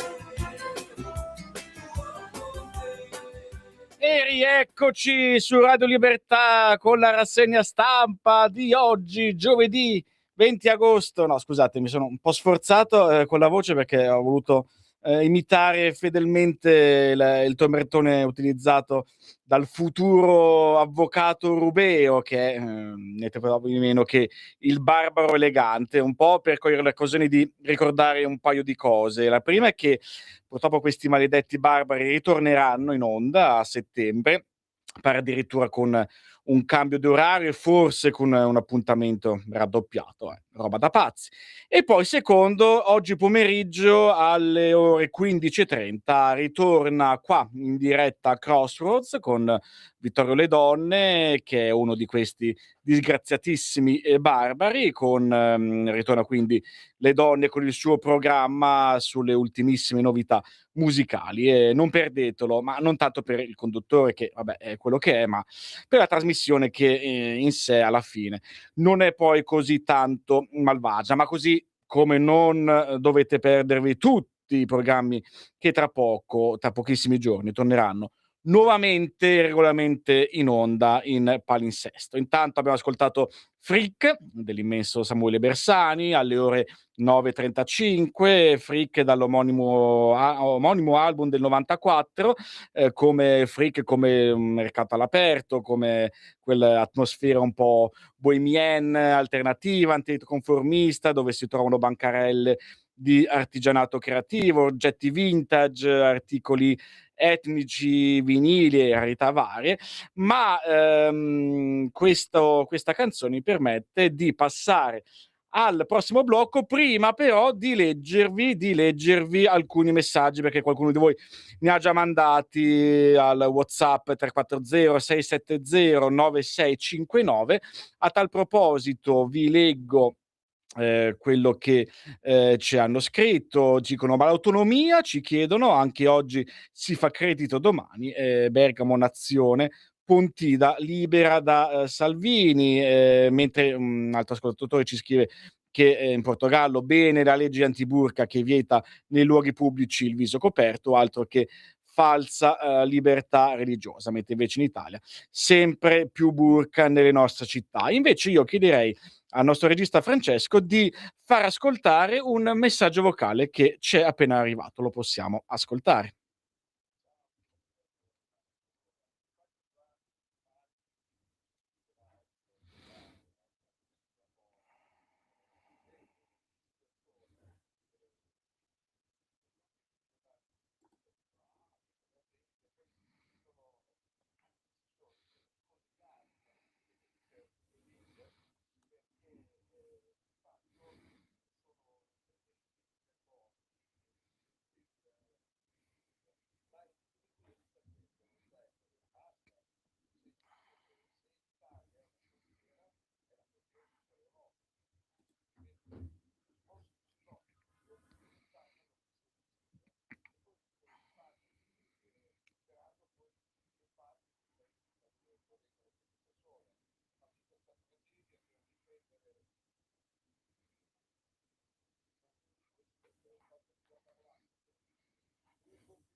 Perfetto, chiarissimo il messaggio del nostro amico Pier, come sono chiarissimi tanti messaggi che ci arrivano e che talvolta ci consigliano di non stare più a leggere articoli che si riferiscono ad alcuni argomenti che hanno annoiato, però mi dispiace per coloro che non sono d'accordo, ma anche questa mattina dobbiamo inevitabilmente tornare sul caso Ranucci, che ogni giorno si alimenta di ulteriori novità. E la novità del giorno, che immagino, ipotizzo, farà molto discutere nelle prossime ore, è quella che ci propone Il Tempo, che è già stato autore di diversi scoop su l'affaire Ranucci-La Vitola, e che questa mattina in prima pagina esce con una testimonianza esclusiva. Io, un colloquio di lavoro e quelle avance da parte di Sigfrido. Ci scrive la giornalista Angela Camuso, si rivolge a Ranucci e lo incontra per lavorare a Report, ma riceve in cambio messaggi vocali e scritti a base di baci e complimenti, come stai informissima in questa foto. L'unica cosa che mi porto dietro è il tuo sguardo luminoso, e poi ci sono stati inviti per incontri a sera inoltrata non accolti dalla giornalista. Comportamenti a dir poco inappropriati da parte di Ranucci. Tutto normale? E anche per la Rai e la sinistra va bene così? E allora, premettendo che naturalmente si parlano di accuse, per quanto, circoscritte, raccontate da questa Angela Camuso, e sono sicuro che, a breve lo stesso Ranucci smentirà completamente quello che è stato appena detto, però visto che uno dei più importanti quotidiani italiani lo, pubblica a tutto pagina, ci pare giusto leggere questa lettera che, è stata scritta proprio da questa giornalista con la sua, testimonianza. Stiamo parlando, di una, giornalista di inchiesta e scrittrice che ha pubblicato articoli e realizzato servizi su numerose testate, sia online sia televisive, tra queste, l'Espresso, il Fatto Quotidiano, il Venerdì di Repubblica, Rai, La 7 e Mediaset, quindi una che ha, girato molto, e, quindi vediamo un attimo che cosa, scrive esattamente Angela, Camuso, in questa lettera aperta indirizzata a Sigfrido Ranucci. Credo che, tu sei il conduttore di Report, credo che se sei il conduttore di Report non puoi permetterti di fare delle avance a una bella giornalista venuta nel tuo ufficio in cerca di lavoro. Non lo puoi fare perché quella giornalista tu non l'hai mica incontrata casualmente, che so, in un locale notturno o a una festa. L'hai ricevuta nel tuo ufficio alla sede Rai di via Teolauda, e lei ti ha contattato inviandoti il curriculum, non foto provocanti o altro per sedurti. Non lo puoi fare neppure se conduci qualsiasi altra trasmissione o se sei un direttore o un alto capo qualsiasi. Non può farlo nessun datore di lavoro. Si chiama abuso di potere, si chiama approfittarsi del proprio ruolo, si chiama, Sigfrido, sfruttare i sogni. E quindi, Camuso ci racconta cosa è successo. Era dicembre del 2018, ricordi? Lo sapevi benissimo quanto per me sarebbe stato importante in quel momento lavorare per Report. Sarebbe stato forse un trampolino di lancio per la mia carriera, così come, si dice, ma tu ci hai provato. Avevo cercato il paladino della giustizia, ma tu in risposta ai miei messaggi in cui mi proponevo come inviata, hai mandato un vocale di complimenti sul mio fisico, commentando la foto del mio profilo WhatsApp per dirmi che ero in gran forma, fuori luogo. Non sono mai stata, attratta da te in quel senso, caro Sigfrido. Non mi viene in mente nulla che, te lo abbia fatto intendere. Mi piacciono uomini alti, belli, muscolosi. Non ti ho neppure detto che ero disposta a prostituirmi per fare il mio mestiere, che è frutto di studi ed esperienza sul campo. Se mostro una bella immagine, di me, non vuol dire che certo, che sono in vendita, e questo tu lo sai, eppure lo predichi pure. Ti cercai perché credevo di poter collaborare con Report. Avevo lavorato d'altra parte già con Milena Gabanelli, pubblicando inchieste sulla sua rubrica, Report Time del Corriere.it. Avevo poi scritto 2 libri, di cui uno, Mai ci fu pietà, sulla banda della Maiana. È un libro di successo con molti riconoscimenti. Da 3 anni facevo pure la reporter televisiva per Canale 5 e avevo alle spalle 15 anni di lavoro come cronista per quotidiani e settimanali di primo piano. Insomma, non ero esattamente l'oggettino di turno, ma a te, Sigfrido, evidentemente delle mie qualità professionali non importava. Avevi un ruolo e l'hai sfruttato per altri scopi. Hai chiuso il tuo vocale mandandomi un bacio con voce languida e io feci finta di niente. Non replicai, insomma, non mi ribellai, non mi indignai, non ebbi il coraggio di andarti, contro. Funziona così, no, Sigfrido? Ti ringraziai dei complimenti anch'io con un vocale, ma la mia voce, a risentirla adesso, svelava l'imbarazzo mentre facevo la scema per non andare in guerra. Ricambiai dunque il bacio virtuale, seppur non avevo, alcuna voglia di baciarti. Non volevo rompere la comunicazione con te. Speravo, nonostante tutto, di poter ancora lavorare per Report, facendomi valere come giornalista, magari improvvisando fastidiose gincane tra una tua avance e l'altra. Così finalmente ci vedemmo per la prima volta in via Teolauda, perché io ti chiesi un appuntamento a 12:30 del 9 febbraio 2019. Ti proposi alcune idee per servizi. Tu mi ascoltavi distratto tra una telefonata e l'altra. La sera il riscontro del colloquio fu un tuo messaggio in cui mi chiedevi come stavo. Alle ore 21:30 scrivevi quindi che avevo gli occhi luminosi e altre cose stupide, per me inutili, tipo che l'unica cosa bella che avevi visto quel giorno. Ci rimasi malissimo, di stucco, e quest'ultima cosa te la scrissi. Mi sorprendi, ma tu avevi replicato: "Perché mi reputi incapace di avere sentimenti?" Credo di avere sorriso amara mentre ti leggevo. Il nostro colloquio quella mattina in Rai non era stato un appuntamento romantico e non era un normale messaggio a quell'ora, ma evidentemente era più forte di te e degli ideali di cui ti sei fatto testimonial, usurpandoli, secondo me. Mi scrivesti pure: "Intuisco le tue fragilità." Bravo. La storia finisce che io e Ranucci non siamo mai andati a letto insieme, né mai c'è stato alcun contatto fisico, e che io non ho mai lavorato per Report. Dovevamo vederci per dei filmati che volevo proporre e lui ipotizzava quasi sempre appuntamenti di tardo pomeriggio, sera o sera inoltrata, come mi scrisse il 23 febbraio del 19. Io gli risposi che avrei preferito pomeriggio. Guardare video in un locale notturno con la musica e i rumori mi sembrava difficile, gli scrissi, e lui, dopo questa risposta, si defilò. Non ci fu mai nessuna serata perché Sigfrido non aveva più tempo per me. I toni tornarono sul piano lavorativo, cordiali. Di recente l'ho pure chiamato per la sua partecipazione al talk dal vivo della rassegna cinematografica Schermi di Piom che ho condotto quest'estate. Il conduttore di Report in quel momento era ancora icona indiscussa dell'antimafia, e la trasmissione della Kermesse ci teneva giustamente alla sua presenza. Per questo motivo, caro Ranucci, ti chiedo perdono se ti dico queste cose solo adesso e in questa maniera, anche perché posso dire per esperienza che non sei l'unico predatore del genere, e lo so bene sin dall'università.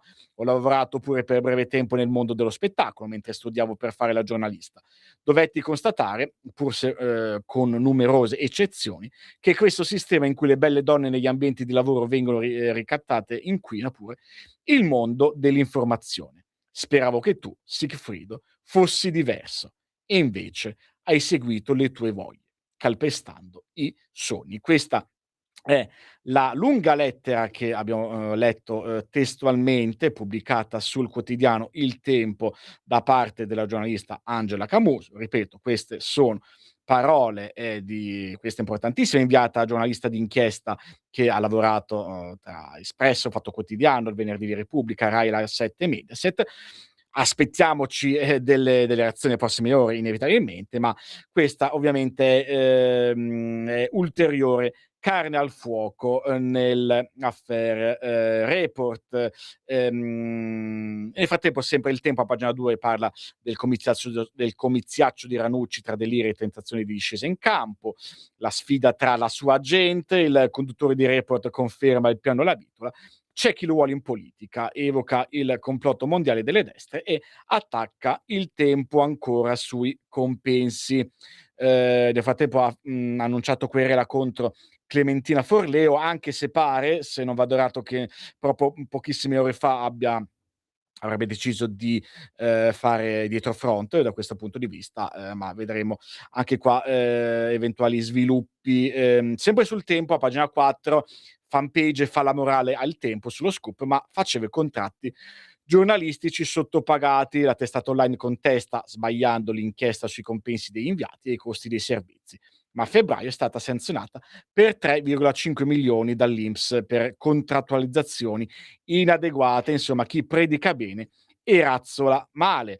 In taglio basso, premier, ministri, chirurghi, ecco chi guadagna meno di Giorgio Mottola, uno degli inviati di punta di Report. Un primario d'ospedale percepisce meno del giornalista della trasmissione Rai. Queste sono state le lunghe analisi del quotidiano Il Tempo, compresa appunto la lunga lettera della donna che ha accusato Sigfrido Ranucci di aver tenuto dei comportamenti inappropriati e non professionali nei suoi confronti. Per quanto riguarda il caso Ranucci, ci trasferiamo sul quotidiano Libero, che in prima pagina titola Le nuove carte su Ranucci, depistaggi 007 e spot sospetti, quel che non torna sulle vicende di Report. Il conduttore a luglio sosteneva che la bomba fosse un messaggio per altri. Sigfrido si imbullona la poltrona e sfida la Rai. Nelle pagine interne nuove carte su Ranucci, depistaggi e spot sospetti, ecco il lato scuro di Report. Il programma di Rai 3 ha ospitato la pubblicità della società di famiglia di una delle fonti del servizio sul cantiere navale di Adria. I rapporti tra Sigfrido e il manager Tuccillo, ritenuto vicino all'ex direttore dell'AISE, ci scrive Giacomo Amadori. C'è anche un breve articolo su Adriana Linares de Lucena, che ci tiene a puntualizzare: non sono l'amante di La Vitola, ma la sua fidanzata. Una precisazione dopo che Libero l'aveva intervistata. La donna, 44 anni, gestisce un salone di bellezza a Roma dove vive da 20 anni e si frequenta con Walter La Vitola dallo scorso mese di febbraio. A pagina 3 l'attacco alla magistrata Clementina Forleo. Così Sigfrido ha oltrepassato il limite. Nicola Saracino parla del paradosso del giornalista che contesta un giudice. A quanto pare Ranucci sembra rivendicare l'immunità dalle critiche. L'articolo a firma del magistrato Nicola Saracino. Sempre su Libero, nelle pagine 4 e 5, c'è il complottone visto da Sigfrido, che mette insieme Trump, P2, la destra e Netanyahu. Il giornalista pensa ci siano altri mandanti sopra l'amico La Vitola, quindi ci sarebbero dei mandanti di mandanti, no? Un po' come spingitori di spingitori di Corrado Guzzanti quando faceva Vulvia nell'ottavo nano. Si passa dalla massoneria a Musk a Bezos, è tutta colpa dei fascisti che vogliono chiudere Report, e poi, già che c'è, attacca pure Selvaggia Lucarelli e lei replica: Pizzino contro di me. Viene scaricata anche Maria Rosaria Boccia, ma quale libro insieme, dice sempre Ranucci. Mister Report smentisce Lady Pompei, notizia falsa e non verificata solo per attaccarmi. Per lei invece si trattava di un progetto concreto e avanzato, come del resto aveva proprio dichiarato negli ultimi giorni la donna che poi aveva coinvolto 2 anni fa il ministro San Giuliano in quel terribile affare che costrinse l'ex direttore del TG2 alle dimissioni del governo Meloni. Pietro Senaldi, a pagina 5, Ranucci si incolla alla poltrona, no alla sospensione da Report. Il legale del conduttore afferma che ogni decisione sarebbe inquinata da falsità. Tra le proposte di Rai a Sigfrido c'è la direzione della scuola di Perugia a compenso invariato, e dopo il comitato etico si attende l'audit interno. Intanto Genzano, il comune di Genzano, vorrebbe togliere la cittadinanza onoraria a Sigfrido Ranucci. Il sindaco del comune laziale dice: stiamo valutando l'ipotesi di revocare l'onorificenza concessa dal mio predecessore. Così il quotidiano Libero sulle prime pagine nell'edizione di oggi. Il Giornale invece affronta l'argomento da pagina 10: Trump, P2, Amazon e Angelucci, il delirio di Ranucci sulla bomba. Il teorema del conduttore di Report che rilancia la pista politica sull'attentato. Evoca Licio Gelli, i magnati del tech, Trump, il governo e i quotidiani di centrodestra. E poi, come preannunciato, il dietrofront sulla querela alla giudice Forleo, anche se il suo avvocato lo smentisce, quindi anche si mettessero d'accordo tra loro, cioè, avete querelata oppure no la Clementina Forleo? Perché insomma, se uno va da un suo legale per chiedere di fare causa a una persona, o lo fa o non lo fa. Vedremo. Francesco Borezzi, Rai prende piede l'idea di sostituirlo, ma Mister Report non verrà sospeso. Tra le ipotesi il ritorno della Giannini o il modello dello spin-off senza conduttore, e cioè anche il nodo delle fere accumulate. E intanto taglio basso per parlare di un altro giornalista importante che però non c'entra assolutamente ovviamente nulla con il caso La Vitola, ci sono rumors sul ritorno di Enrico Mentana a Mediaset. Il contratto con la 7 scade a dicembre, il suo no comment, parlare di questo, no grazie, sullo sfondo c'è anche il progetto di una CNN italiana con l'editore di Repubblica, così il giornale. A pagina 12 c'era però anche l'ultimo interrogatorio: la bomba forse non era per me, lo stupore degli inquirenti e le giravolte del conduttore sul mandante. C'è anche un faro sul messaggio di Ranucci: davanti alla villa trovi 2 auto. Dalle carte emerge che il giornalista informa il faccendiere dell'ubicazione della sua abitazione solo un mese prima dell'attentato. Il riferimento è a 2 veicoli poi fatti esplodere dalla banda. Ce ne parlano Pasquale Napolitano e Giulia Sorrentino su Il Giornale a pagina 12. Di Ranucci vediamo un attimo velocemente anche il Corriere della Sera, pagina 8: l'avevo quasi convinto a candidarsi, il pressing di La Vitola su Ranucci, il faccendiere al telefono prima dell'arresto. Dice: è vicino ai giudici, spero che continui a difendermi, articolo a firma di Ilaria Sacchettoni. In taglio basso, Fratelli d'Italia e Forza Italia chiedono un intervento del Parlamento, mentre Giuseppe Conte si pone in difesa di Report. Il caso rimane aperto, appunto, quello della querela Clementina Forleo. Passa indietro del conduttore sulla giudice, ma il suo legale lo smentisce. È veramente fantastico, fantastico. Le posizioni politiche per ora per gli azzurri per ora serve un chiarimento, e Mollicone di Fratelli d'Italia dice: quadro sempre più torbido. Pagina 9: tra il giornalista e la RAI è già battaglia legale. Ivano Mazzini studia una ricollocazione, e lui sostiene però: non posso parlare o mi puniscono un'altra volta. Un pezzo di Antonella Baccaro. Infine il taglio basso: l'imprenditore e la fidanzata estetista. Ma non ci credo che sia stato Walter. Parla appunto la brasiliana Adriana, la fidanzata di Walter La Vitola. Come ne parla invece Repubblica? Soltanto in una pagina, a pagina 17, abbiamo Ranucci, la RAI studia lo stop, l'avvocato dice sarebbe una scelta politica, la TV pubblica pensa di sospendere il conduttore per la mail di Corsini girata a La Vitola, ma si teme la causa di lavoro.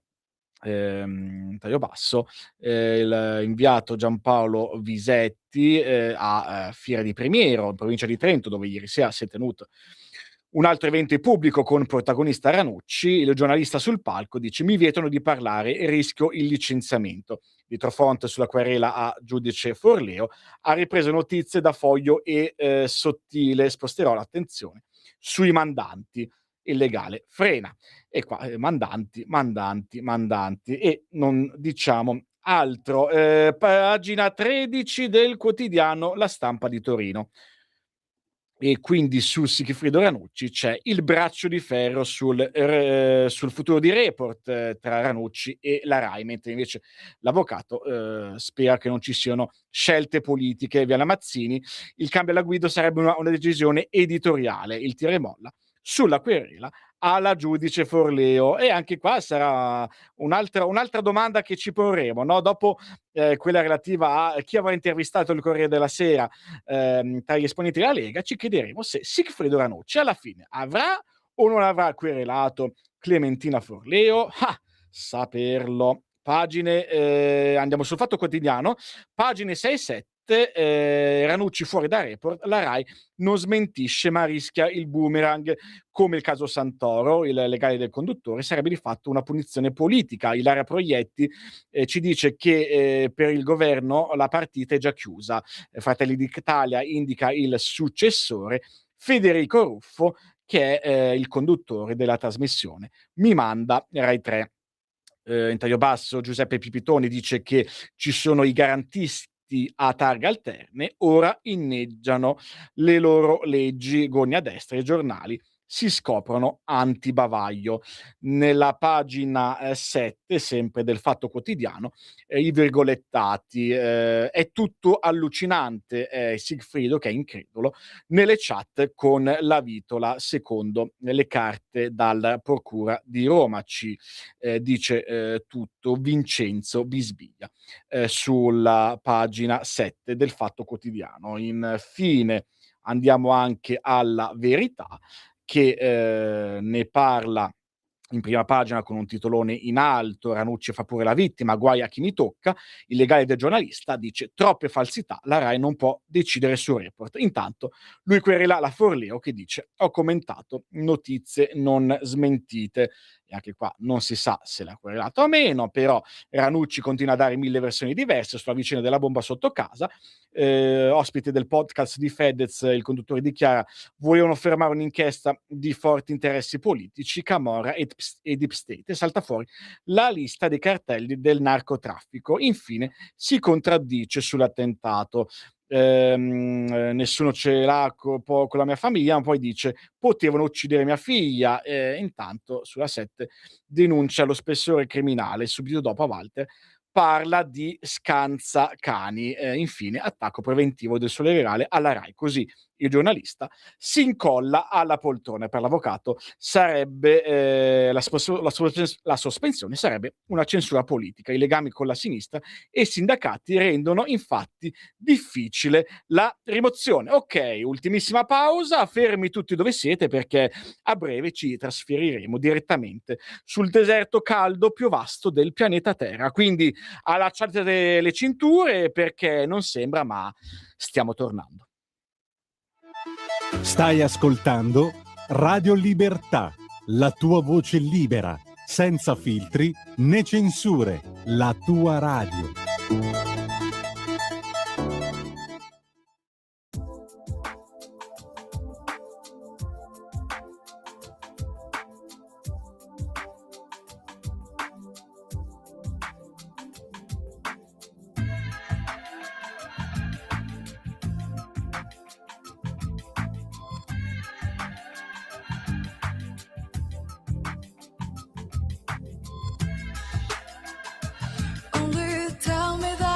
Still want me here when you wander off out there to those hills of dust and hot winds that blow in that dry white ocean alone.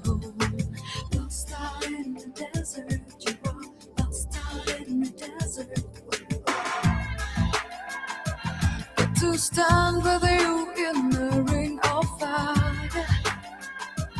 I'll forget the days gone by. I'll protect your body and guard your soul from mirages in your side. Lost out in the desert. If your hopes get to light the dust across your track, be the moon that shines on your path. The sun may blind our eyes, I pray the skies are burned for snow to fall on the Sahara. If that's the only place where you can leave your dead, I'll hold you up and be your way out. And if we burn away, I pray the skies are burned, snow to fall on the Sahara.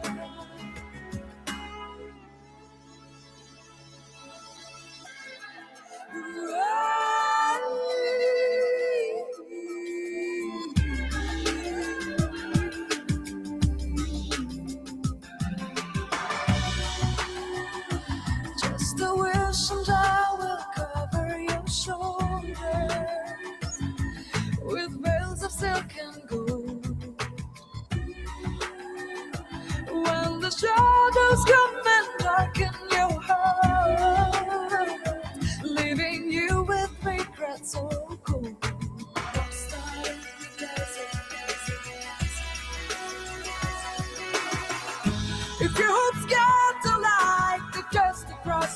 back. I'll be the moon that shines on your back. The sun may blind our eyes, I pray the skies are burn. The snow to fall on the Sahara. If that's the only place where you can leave your doubts, I'll hold you up and be your way. And if we burn away, I pray the skies above. The snow to fall on the Sahara.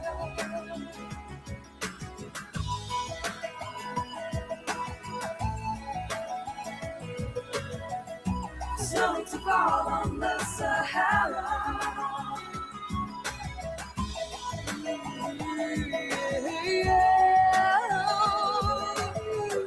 Snow to fall on the Sahara.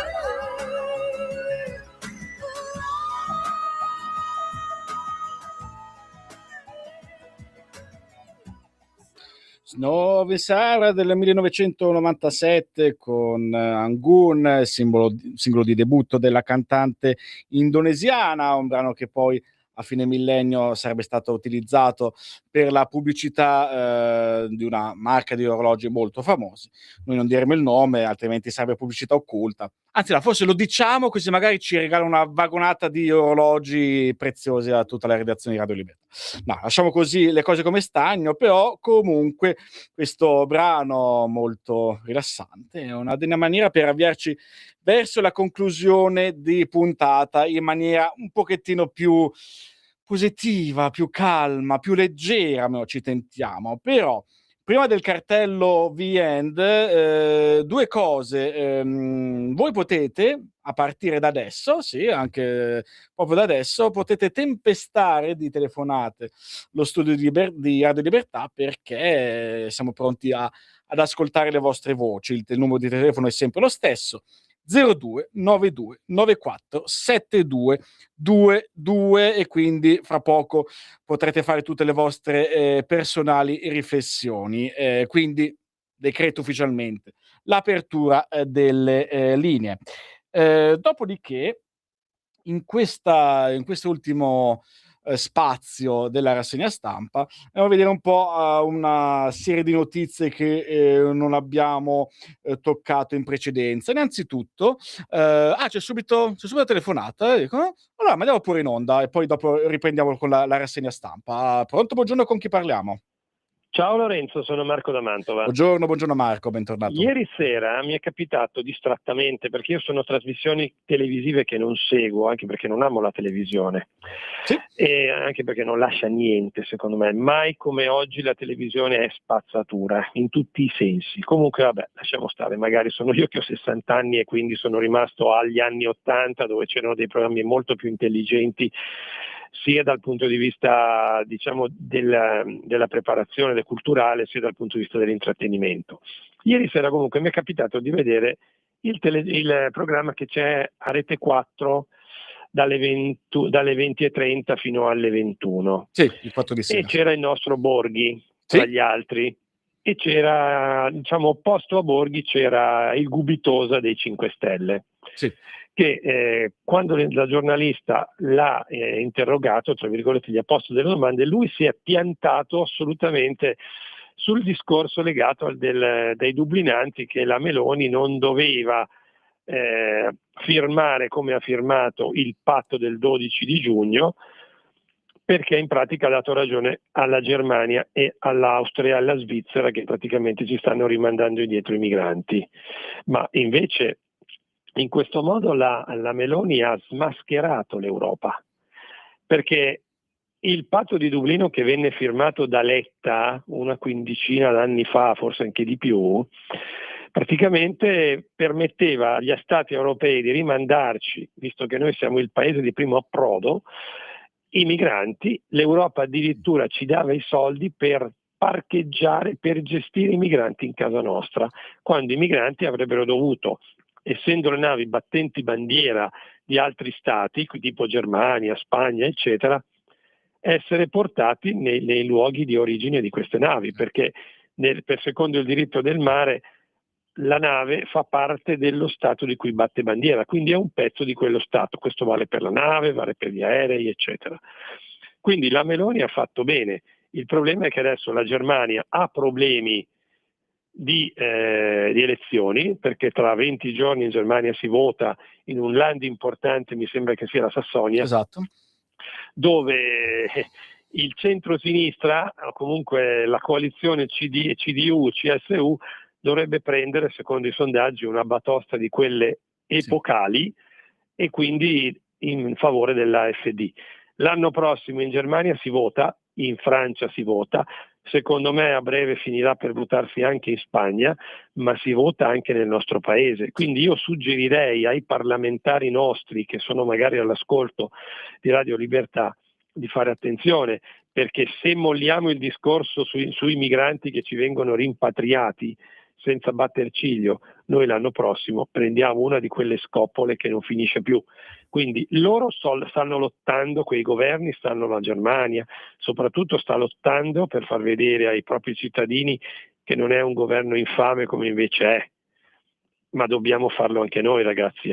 Quindi che i nostri parlamentari lottino con il centrodestra, con Forza Italia e con la Meloni, perché dobbiamo rimanere alla guida di questo paese, altrimenti io non oso pensare che cosa succederebbe se a Roma dovesse tornare a governare il centrodestra.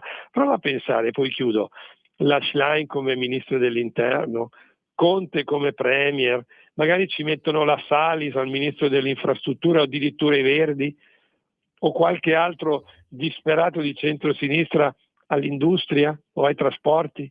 Ma non oso pensare che dramma che sarebbe. Ti saluto, ciao, grazie. Ciao Marco, grazie a te. In effetti hai fatto una composta squadra di governo che avrà fatto venire i brividi a molti ascoltatori, però in effetti è anche vero che nel prossimo anno, nel 2027, in molte parti d'Europa si voterà in Italia, si voterà in Francia, si voterà sicuramente in Spagna, perché comunque vada la legislatura in Spagna dura 4 anni, quindi dopo le elezioni del 23 si deve andare per forza al 27, e insomma ne vedremo delle belle, e già queste carte scoperte a opera dei paesi anche sul tema dell'immigrazione fanno capire molte cose, anche alcune preoccupazioni interne proprio dentro quegli stati. Fra poco torneremo a darvi voce. Nel frattempo, come dicevo, c'è una notizia a cui soltanto Repubblica dà ampia visibilità, che so che forse a molti di voi non interesserà, ma attenzione che poi questi tipi di notizie economiche e finanziarie poi hanno anche a che vedere indirettamente anche con le tasche dei cittadini, perché ci sono molte conseguenze che non sembrano all'inizio, ma possono riversarsi anche sulla comunità. E Repubblica in prima pagina aveva questo titolone qua questa mattina: Banche, il Palio di Siena. Non si sta ovviamente parlando del palio che si è tenuto l'altro giorno, ma del fatto che oggi si terrà il Consiglio di amministrazione dei Monti dei Paschi di Siena. All'ordine del giorno c'è la mossa della Di Lovaio, una doppia offerta su BPM e Banca Generali, mentre invece Intesa va avanti con la sua proposta di acquisto del Monti, di MPS, inedito asse Meloni PD sul destino della banca dell'istituto. A pagina 2 si parla della mossa di Lovaio, arriva la doppia offerta su Banca Generali e BPM, il CEO ha convocato un CDA in cui presenterà 2 strade per evitare che il Monti finisca in mani rivali. La prima punta a conquistare l'istituto di Trieste, la seconda a uno scambio di azioni con il banco. Intanto il ministro Giorgetti ha posticipato l'incontro previsto con gli enti locali toscani, preoccupati per le sorti della banca. A pagina 3 il dossier degli azionisti di Crédit Agricole, che è fredda e il Leone studia le carte. Percorso in salita tra quorum, il sì necessario di Delfin e le resistenze del socio francese del Banco Popolare. Qua sotto Raffaele Ricciardi fa una scheda, o comunque pone un piccolo glossario interessante per chi, come me del resto, magari non ne capisce moltissimo su questo tema, e dice che cos'è l'OPS, l'offerta pubblica di scambio, protagonisti e scadenze. Cosa c'è da sapere sul risico del credito. Quindi Raffaele Ricciardi risponde a alcune domande, per esempio che cosa sono le OPS, di cui si parla, perché l'Ovaio lo fa solo ora, cosa prevede l'offerta d'intesa e quali sono i prossimi passaggi. Per chi fosse interessato, i paginoni 2 e 3 del quotidiano Repubblica, che poi prosegue anche a pagina 4 e afferma che intesa va avanti su Siena, il piano non cambia, al vaio solo piccoli ritocchi. Più che un rilancio vero e proprio, Messina potrebbe correggere alcune criticità evidenziate dalla Premier, come la tenuta del marchio e della sede senese. Meloni, secondo Tommaso Cireco e Giuseppe Colombo, Meloni addio neutralità, il governo benedice il blitz, l'inedito asse col Partito Democratico. Mi dicono che ci sono altre telefonate, procediamo pure con la prossima. Pronto, buongiorno. Pronto? Sì, pronto, buongiorno a lei. Buongiorno, sono Gino. Sì, buongiorno Gino. Sì, buongiorno. Volevo solo intervenire sul fatto dei migranti che vengono riportati in Italia da queste navi delle ONG che battono bandiera tedesca, spagnola o di qualche altro paese. Ora io mi chiedo, se si salvano su queste navi, vengono salvate da queste navi che hanno queste bandiere, perché non se ne vanno in Germania o in Francia o in Spagna? Per quale motivo devono sbarcare soltanto in Italia? Ecco, su questo il governo deve essere duro, forte, perché altrimenti anche il centrodestra sparisce. Questa è una cosa anche per la Lega, anche su queste cose non si può essere deboli, non è possibile. Poi un'altra cosa che mi ha sconcertato, leggevo del grande applauso nel 2025 dell'Associazione Nazionale Magistrati. Tutti i magistrati si sono alzati in piedi ad applaudire Ranucci. Sì. Sconcertante, veramente, ti cascano le braccia, ti casca tutto. È una cosa che non si capisce. Si capisce, ma non si può approvare, è veramente vergognoso.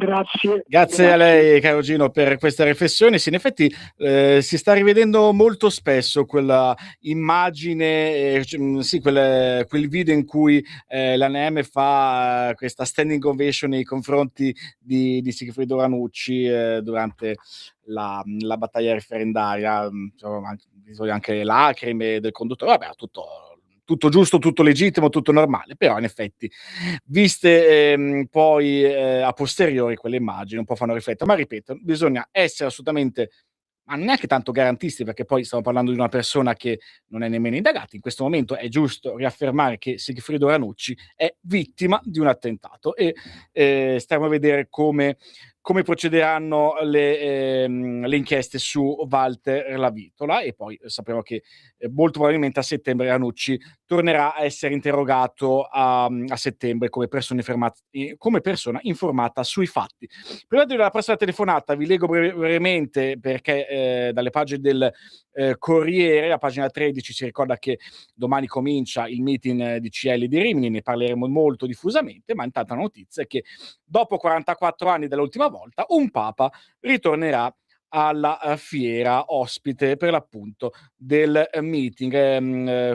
L'ultima volta era stata dell'82 con Giovanni Paolo II, caro Voltimo, e adesso c'è una nuova fase per CL, il filo agostiniano Leone XIV, dopo la distanza presa dal gesuita Papa Francesco, e quindi insomma Prevost ha conosciuto Comunione e Liberazione anche da vescovo in Perù, e lo vedremo quindi il Santo Padre fra qualche giorno a Rimini. Nel frattempo passiamo pure alla prossima telefonata in attesa. Pronto, buongiorno.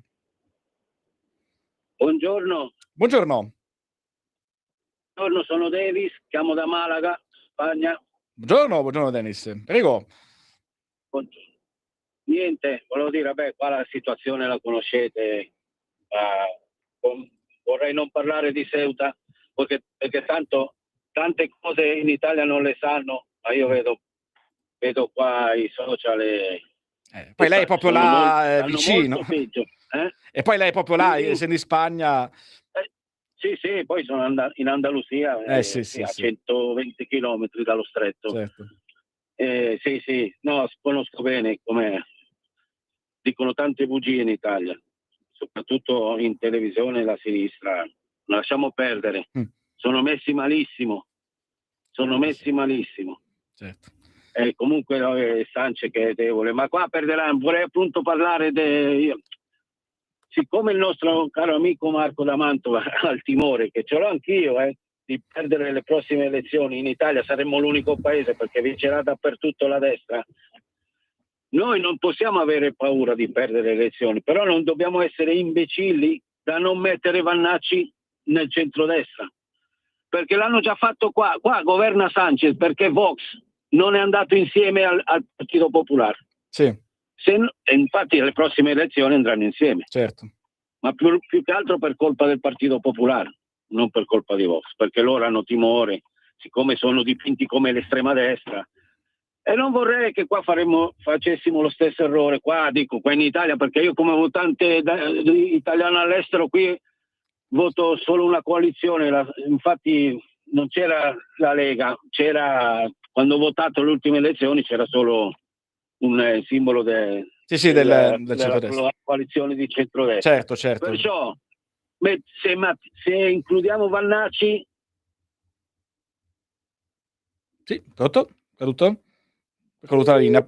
Sì, penso proprio di sì. Comunque il suo discorso era chiarissimo. Lei dice che insomma il modo per assicurarsi la vittoria per il centrodestra, che si assicura la vittoria del 2027, è quello di includere anche Futuro Nazionale, altrimenti c'è il rischio che il centrosinistra, come è accaduto 3 anni fa in Spagna, possa vincere proprio a causa delle divisioni interne dentro il centrodestra. Comunque grazie mille per la telefonata, a risentirci presto. Noi stavamo parlando prima appunto della annunciata presenza di Papa Leone al prossimo meeting di Rimini, ma a proposito di Chiesa c'è stato questo retroscena pubblicato dal Tempo, secondo il quale Parolin avrebbe le ore contate dal punto di vista del suo ruolo, perché la sua poltrona ora non è più sicura. Scompì in Vaticano per la notizia di una sua possibile sostituzione. Leone lo stima, ma si fida di lui fino a un certo punto, e quindi sta valutando il cambio come al vertice della segreteria di Stato Vaticana. Se non sbaglio, qualche mese fa era una notizia che ci aveva già preannunciato proprio qua su Radio Libertà Carlo Cambi nella sua trasmissione Gli Scorretti. Aveva proprio detto che Parolin fra poco avrebbe lasciato il suo ruolo in Vaticano. Passiamo pure alla prossima telefonata in attesa. Pronto, buongiorno. Pronto? Sì, pronto, buongiorno signora. Buongiorno. Senta, io faccio subito la mia scheda. Scusi, sì? Ho 89 anni. Ecco, quindi in questo periodo in cui io non l'ho mai potuto sopportare, quello di Report, mai vista la trasmissione, ma dica al direttore che parliamo della RAI. Mio padre, io sono nata nel 1937 e avevamo la radio e pagava il canone.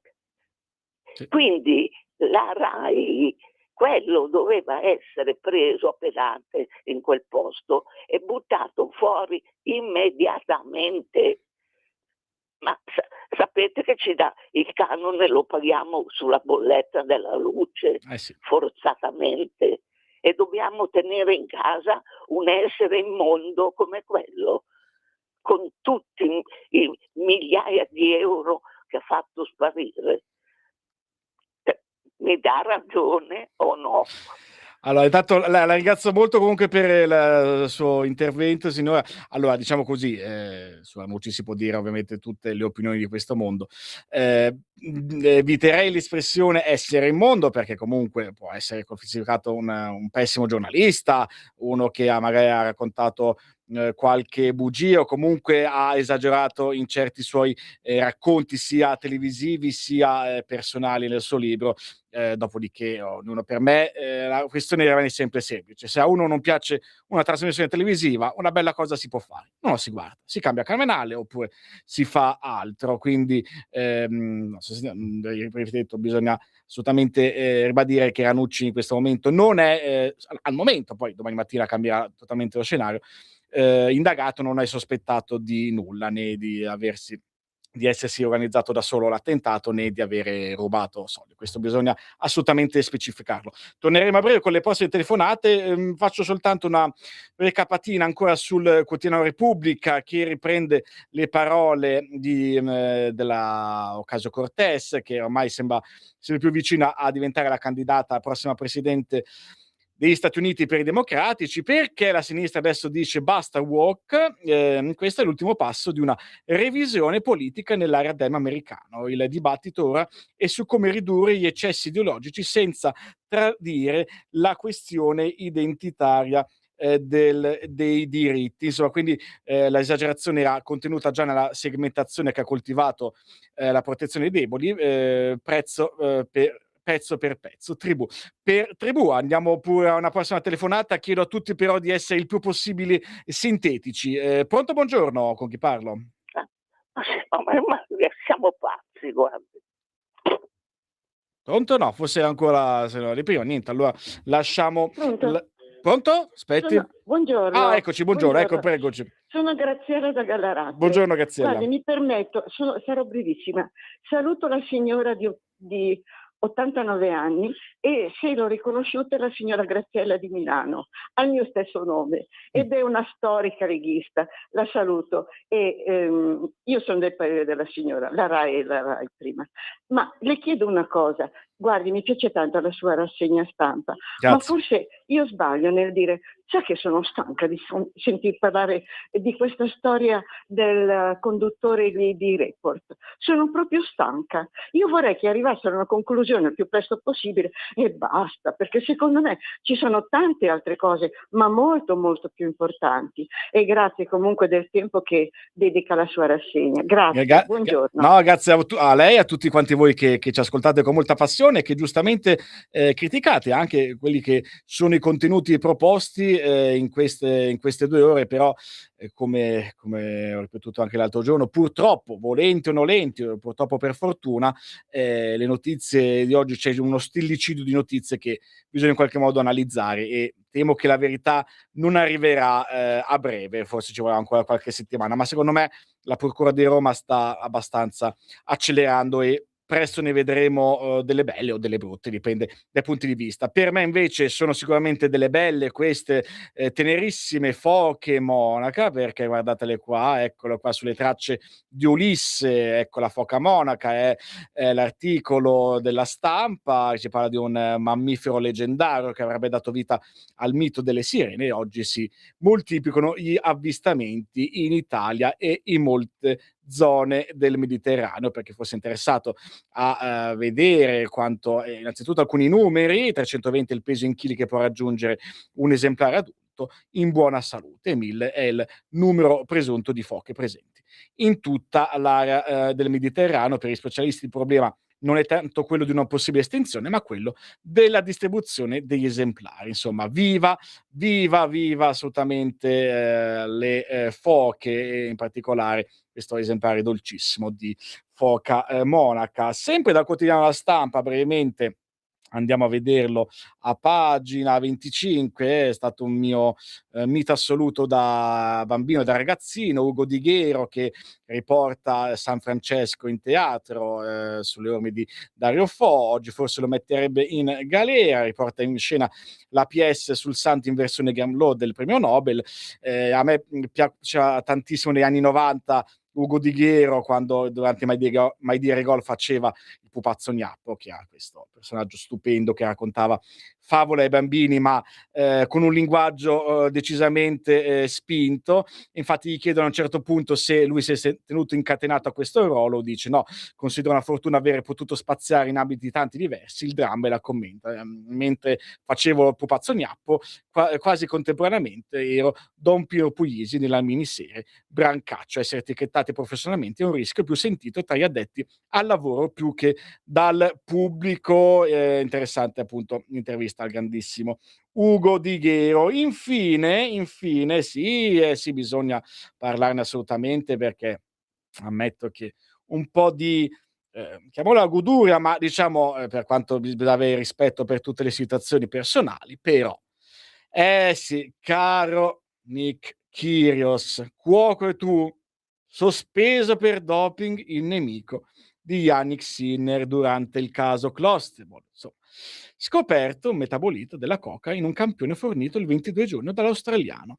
Ingiustificato l'accanimento contro il numero 1. Ce ne parla Marco Lombardo sul Il Giornale a pagina 29. E vabbè, caro Nick, è andata così, ma insomma, chi la fa l'aspetti, ma non ognuno, come dice lui, ho commesso un enorme errore, me ne assumo pienamente le responsabilità e chiedo scusa. Gli ultimi anni segnati dagli infortuni hanno avuto un grande peso a livello fisico e mentale, però insomma magari certe dichiarazioni contro Sinner le poteva tranquillamente risparmiare. Allora, abbiamo un minuto, ultimissima telefonata, chiedo a chiunque sia in linea di essere proprio rapidissimo, se possibile, che siamo in chiusura. Pronto, buongiorno. Buongiorno, telefono da Como. Sì, buongiorno, prego. Io volevo dire una cosa sugli emigranti e lo stato sociale in Italia. Sì. Vorrei sapere se dobbiamo mantenere gli emigranti o dobbiamo mantenere gli italiani, perché tutti e due non si possono mantenere, o moriamo noi o muoiono loro. In senso metaforico. Certo. Dunque gli italiani devono decidere se mangiare loro o dargli da mangiare agli altri, e non devono rompere più le palle che a fine mese non si arriva con i soldi. Tutto qui. Perfetto, la ringrazio moltissimo. Grazie moltissimo per questo suo intervento. Noi siamo arrivati proprio in chiusura, c'è il cosiddetto lucchetto, e quindi io ringrazio Francesco per la più che mai imprescindibile collaborazione tecnica e regia. E io ringrazio poi tutti quanti voi per il cortese e paziente ascolto e nonché il vostro piacevole accompagnamento, ma vi invito a restare collegati qua. La rassegna stampa torna domani sempre alle 8:30. Io, sottoscritto Lorenzo Grossi, nel pieno possesso delle mie facoltà mentali pressoché inesistenti, vi auguro un buon proseguimento di giornata. Tanti carissimi saluti e mi raccomando, come sempre, fate i bravi se potete. Ciao! Avete